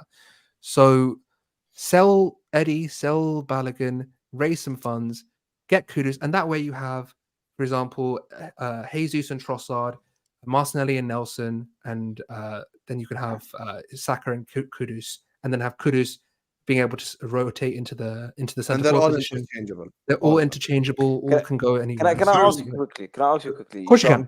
I'm guessing you've watched your preseason games, right? Every single one. Every single one. What do you honestly think of Havertz in the midfield? Honestly, I think there's work. There's definitely work to do, but there is things in the Premier League. Preseason in the Prem. Do you think he can? Brother, we're not playing La Liga, of course, in the Premier League. This is the thing, right? So I think there is definitely work to do. And Mikel himself said it. He said, "Look, these guys need to play together. He's been a striker for a year. He hasn't played this role in a while. There's going to be rotations he needs to learn. There's going to be things he needs to do. He needs to work on his defensive side of the ball a bit." But the thing is, what I have noticed about Havertz, and one thing I am very, very... Do you remember when he signed Hossam, and the main thing we were talking about, out of possession, the second balls, all this stuff? One thing I have seen is he's very aggressive at pressing. He's a very good presser. He's someone that will win, that will steal the ball back and make the effort in out of possession. He hasn't. I didn't see at Chelsea. He's putting that effort. He's putting that effort. He's putting that effort in to join the press. We're pressing in a 5, and he's doing it. He's doing it well. So I'm happy with him to do that. It's the tracking back. What we need to do is to have them both come back in a 4-5-1. We can't have them go and have Ødegaard in a pivot in a 2. There's too much space there, and Rice has to do too much work, which is why I kept mentioning player 3-4-3 with Partey. So Partey and Rice. You know what, Karan? Me and you spoke so many times before the preseason started. Yeah. And I told you I'm excited to actually watch Arsenal just to see what they're like, what's actually gonna happen on the pitch. The biggest mistake you could do this season, and you just said it, is do the Fabinho with Rice, which is ask him to defend to do everything, like 5 acres of space. Like that is gonna kill the guy. So you can't really do that. But listen, it was an impressive win against Barcelona. Great game as well, and it showed. I think Timber had a great performance. I think Trossard played really well. Havertz was okay, but look, Curran's always been balanced on Havertz. He hasn't been one of the guys that's went over the top to either. My thing is, it's quite simple though. You can't. I'm not going to constantly every game go on about Havertz. He will do what he does. We'll talk about it at the end of the season now, because. And he scored a goal that can only help with his confidence. Look, I said it in a tweet, and I'll retweet it when we get off stream. If he scores, silence. If he doesn't score, everyone's gonna chirp. So let's just let them chirp. One thing I think you will notice with Havertz is that he's very, very inconsistent. Like, yes, I know that already. I think you, from the way I see Havertz, he looks like one of those players that is very unbothered.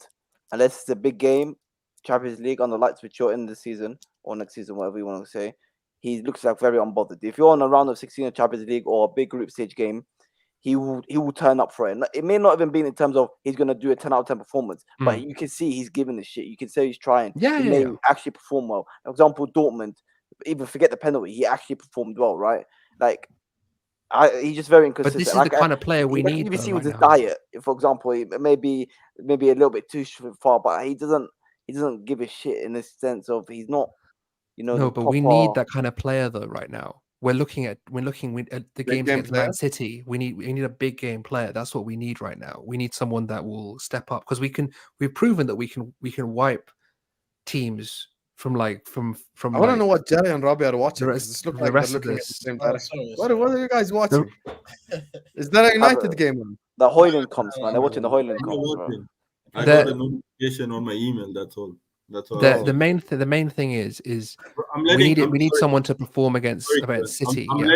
I'm letting an ex Kai Havertz fan talk to a current Kai Havertz fan. Like let them sort of look, Kai Havertz fan is a bit far. I think that I'm willing to give him a chance. I'm telling you, Curran's been balanced. I'm talking about as an Arsenal player. Sorry, I'm talking as an Arsenal player. Yeah, there we go.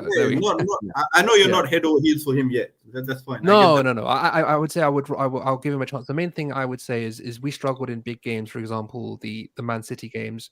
We need to find a way to beat them. This is that simple. We need to. The Community Shield. We'll see now. Yeah, exactly. I'll be there. It'll be a fun day. Finally. You're going to the game. Yeah. I'm going to the game. Make sure you meet Hamza at the game. Please. I'm going to the rest of the preseason. Rest of the preseason, I'm going to both the Emirates Cup and the Community Shield. So Monaco, you play Wednesday, if I'm not mistaken, right? Correct. Yes. Okay. There's also, you know what? Just on Kai Havertz, right? Sorry. You know what? I know a lot of people have been slandering, like they've been saying, mocking Arsenal for paying whatever they've paid because he's not really done well for Chelsea. Your club deserves to get mocked worse because that guy is playing like shit for you currently. That's all I'm gonna say. Who? For Kai Havertz? Minerals amount, man. No, I'm talking about Kai Havertz, but anyways. Why are you so obsessed? Yeah, I don't know. He's obsessed with every time. It's not me. I mentioned it. Hussam. He's talking about Hussam. He's not. Let me land on Kai Havertz. Yeah, I think. Go on. I won't be surprised, and this might be an unpopular opinion. I won't be surprised if Arteta brings out the version of Kai Havertz that none of us have seen, in terms of pulling in performances week in, week out. Because what this manager has shown. He's also doing something similar to what Ten Hag. He's signing particular players that he knows will fit into his system, and there's a reason behind that signing. So if Kai Havertz in the upcoming season bangs for Chelsea, for Arsenal,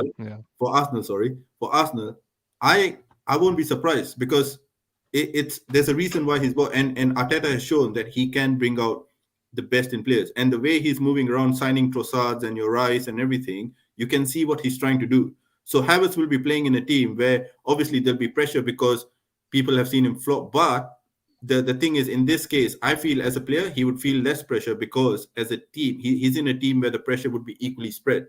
So it will give him a chance to sort of express himself and perform like with less pressure than he was at Chelsea. The one thing I will say is that we've seen Mikel Arteta turn Granit Xhaka into an attacking midfielder. Exactly. So if we're looking at one of the best attacking midfielders prospect in the world at 19, at Kai Havertz, and putting him back in his original position, like I'm not saying that he's just gonna revert back to Leverkusen, Havertz, and everything's gonna be rosy. but the potential is there for him to He really was do playing well. off the right in Leverkusen. It Yeah. wasn't really in the mid. It was off the right. Yeah, exactly. I'm saying he was playing maybe a he could second probably be a backup striker. for He's a Saka. second striker. He was a second striker at Leverkusen. He was basically involved in the midfield a lot. You can look at any of the. I literally went to buy Leverkusen because I wanted to do my research on this because I didn't want to be this angry guy yelling at the screen. I did my research on this. He did play off the right. He did play off the right, correct. But he was much more involved in the midfield phases. He was much more involved in build-up. He was much more involved throughout all three phases than just being as a right winger. So if you're looking at Havertz, you're looking at where he's going to play. I think the one thing I will say is I would like to see him play like what we did against Barca and we did against United as well, is he played in a free role around the striker where he was allowed to go right, he was allowed to go left, he was allowed to combine with whoever he wanted. He was allowed to really have that freedom in the final third. So that's the main thing for me. If he can have that freedom, if he has that freedom, and listen, because I don't want the guys watching this to watch a whole replay of a movie, no open, Oppenheimer is that called? We've gone past Barbie, haven't we? Yeah. No, I didn't watch either. I didn't watch Barbie or Oppenheimer. Can't lie. They told me Oppenheimer is long as hell. Look, I just want to go to Jerry and Robbie, 30 seconds each. Robbie, I know you're going to struggle with 30 seconds, but right. Jerry, listen, 30 seconds. Just tell me your thoughts on the Real Madrid game, the injury a little bit. Just a quick touch on it. We spoke on United plenty, but just that game specifically. Gutted for Kobe Mainoo, man. Like, I think this was going to be his breakout season, and for him to get injury, it came out today that he's missing the start of the season, which is a blow. Gutted for him.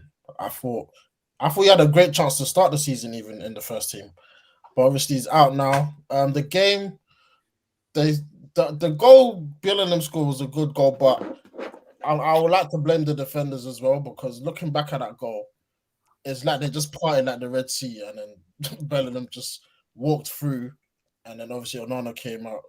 Nice chip. We had chances to score, but obviously Ramy just looked a class above.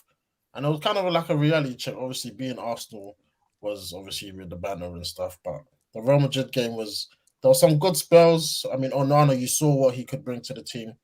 You can see it in spells. So obviously, don't want to take too much out of preseason. I think we've got 2 or 3 games left, and then the season starts. So yeah, man, preseason's preseason.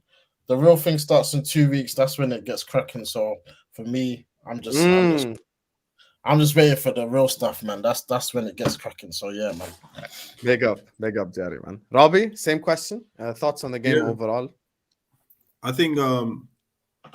Sorry, I'm just trying to see where should I start from. I will start with Onana because he made that. He came out too quickly. I think that was expected because he hasn't played with the defense. He's eager to show his what he can do. Especially the type of personality he is. He wants to show that he's in control. And he was talking a lot during the game, more than I've seen for David De Gea, playing out from the back, very composed on the ball. So that really helped us. And I can see the transition or the playing from the back that Erik ten Hag was trying to do last season, which was putting our defenders on pressure. So that's a good part that I'm seeing. Onana looks a promising player for us. The team looks more fluid, I think, from the way we are moving the ball around. I know the Mason Mount and Bruno, it's still not balanced yet with Casemiro, but I think it's going to work. It's just a matter of them playing together and sort of getting used to the movements and whatnot. The one thing I am still concerned about, which happened in last season as well, that putting away chances. We were not doing that. So hopefully with Hojlund coming in, I hope that we finish those chances, because even against Madrid, we didn't finish those chances. And in the first 10 minutes, it just seemed like we were off pace. Like Madrid were onto us. The first 10 minutes, they were pressuring us. They were onto us. And after that, we sort of got into the game. So things are looking positive. I'm quite happy with the performances we're putting in the preseason. I'm not getting overhyped, obviously, but I can see what to expect for next season. So yeah, big things, man. Big things. I can see Onana doing big things from the back. The way I saw one of the tweets at one point, he was literally close to the halfway line. And I'm like, I've never seen David De Gea that far on the pitch. So, and I'm a David De Gea supporter. Yeah, like I've always big him up. But I can see the difference Onana is bringing in. And hopefully the shot stopping is there as well. He made one really good save against Vinicius, which was really good. So yeah, looking forward to it, man. Nothing to cry about, nothing to be sad about. The Arsenal game was obviously really good because Arsenal fans were telling me it's a Champions League final for them, so we beat them, and it's all good and days. That kid that got injured. Is he academy player or what? No, he's injured for he's injured for 2 months now. He's actually shown really good maturity, and the way he was playing was really good. Like, it was really balanced. The way he was tucking in on the right hand side and left hand side when we were attacking, allowing our wing backs to move forward further into the midfield and attack in the attacking zone. So I think for him, he would have been managed the way Garnacho was managed last season. Like, he would be starting some of the cup games and he would be coming on as a sub, playing, as an impact sub more than. Where did he come from? Sorry, where did he come from? Academy. Straight from was he on loan last season or? No. Mino has been. That's a lot of faith in him. Then. Yeah, he's not looking at Carrington for the last 2 seasons now. We didn't have to cry to Brighton for a midfielder. We already had one. We're gonna cry, bro. We're gonna pay the money. And listen, on that note, we have money, man. Thank you to everyone who's joined us. Big up to Marius, who says Mount assist, Havertz score, lift the Champions League, and then left. That's literally what happened. They left. And we'll see. I think Mount has probably played a bit worse than Havertz, but no one talks about it. Big up to Murad, who says we need to drop Gabriel. He got too many mistakes. Okay, fair enough, Murad. If that's your opinion, just Gabriel agenda. 30 seconds. 30 seconds. I promise. 30 seconds. Gabriel, right? I think is one of the most disrespected players in our team. It's it's ridiculous. I think. Every time this guy he hasn't missed. One thing people haven't mentioned is he's not missed a Premier League game since 2021. This guy is ridiculously durable. He's physical. He's good in the air. He's someone that is improving on the ball year on year. And I think that it's a ridiculous thing to everyone constantly getting on him, including those on Twitter. When he's been everyone said he would never be a centre back in a starting centre back in a title challenging team, never mind title winning team, and he's proven everyone wrong this season. So everyone just relax on Gabriel; he'll do fine. And now you can go back. Wait, you mean that he didn't miss 2 injuries, right? Because I swear he was suspended for 1 game or 2 games. No, he's been suspended for 1 game, and that's when it started. Right. He got suspended. I think he got a red card when he first came. Yeah. Ever since then, he hasn't missed a game in the Premier League. Is Timber going to be a starter? Okay. No. Okay. I'm sorry. He's not going to be a starter. Cool. Timber's going to be a starter. No, I told you there are no starters. They're partnership. We don't know, right? Okay, in your opinion, should he start? It depends on our midfield. It depends on too many things. This is the thing. You can't just. There's going to be 20 games. Everyone is going to get 20 games this season. You can't just say there's going to be starters. There's no such thing as starters. God help Rice if he's got Havertz and Odegaard next to him. I think you've got to put Party there. Yeah, that's why I was saying. That was why I was saying when you were gone for a second. I was saying you need to put Rice and Party together, or put Rice and Timber together, and put Havertz and Odegaard higher up. Timber plays in midfield.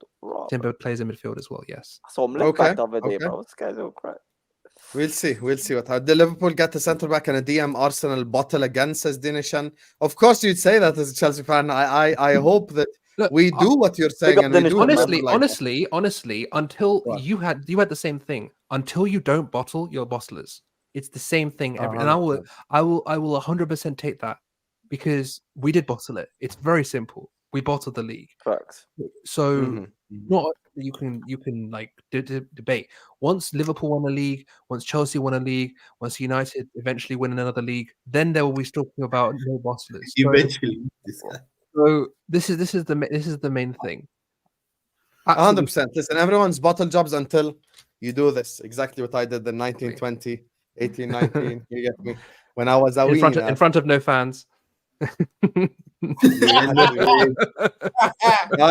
already spoken on the story before. I was actually a steward at the game, so I witnessed it. Big up to you guys. This was an absolutely great show. Big up to Karim, big up to Robbie, big up to of course Jerry and Ziad as well.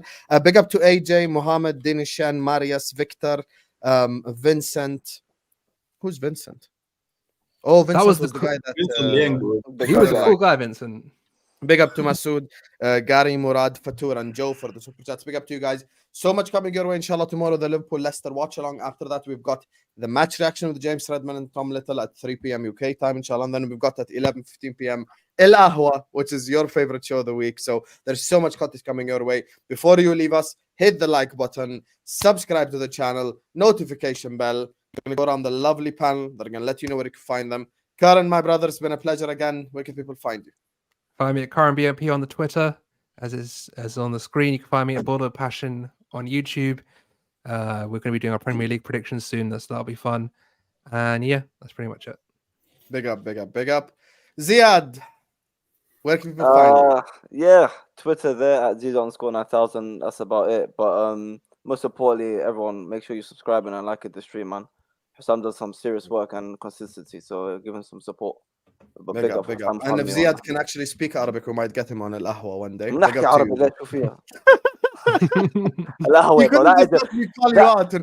that is a beautiful name. والله القهوة يعني 10 out of 10, man. Yeah. Inshallah one day I make it. I would have called it Al-Qahwa, but 3 Egyptians, so they outvoted me.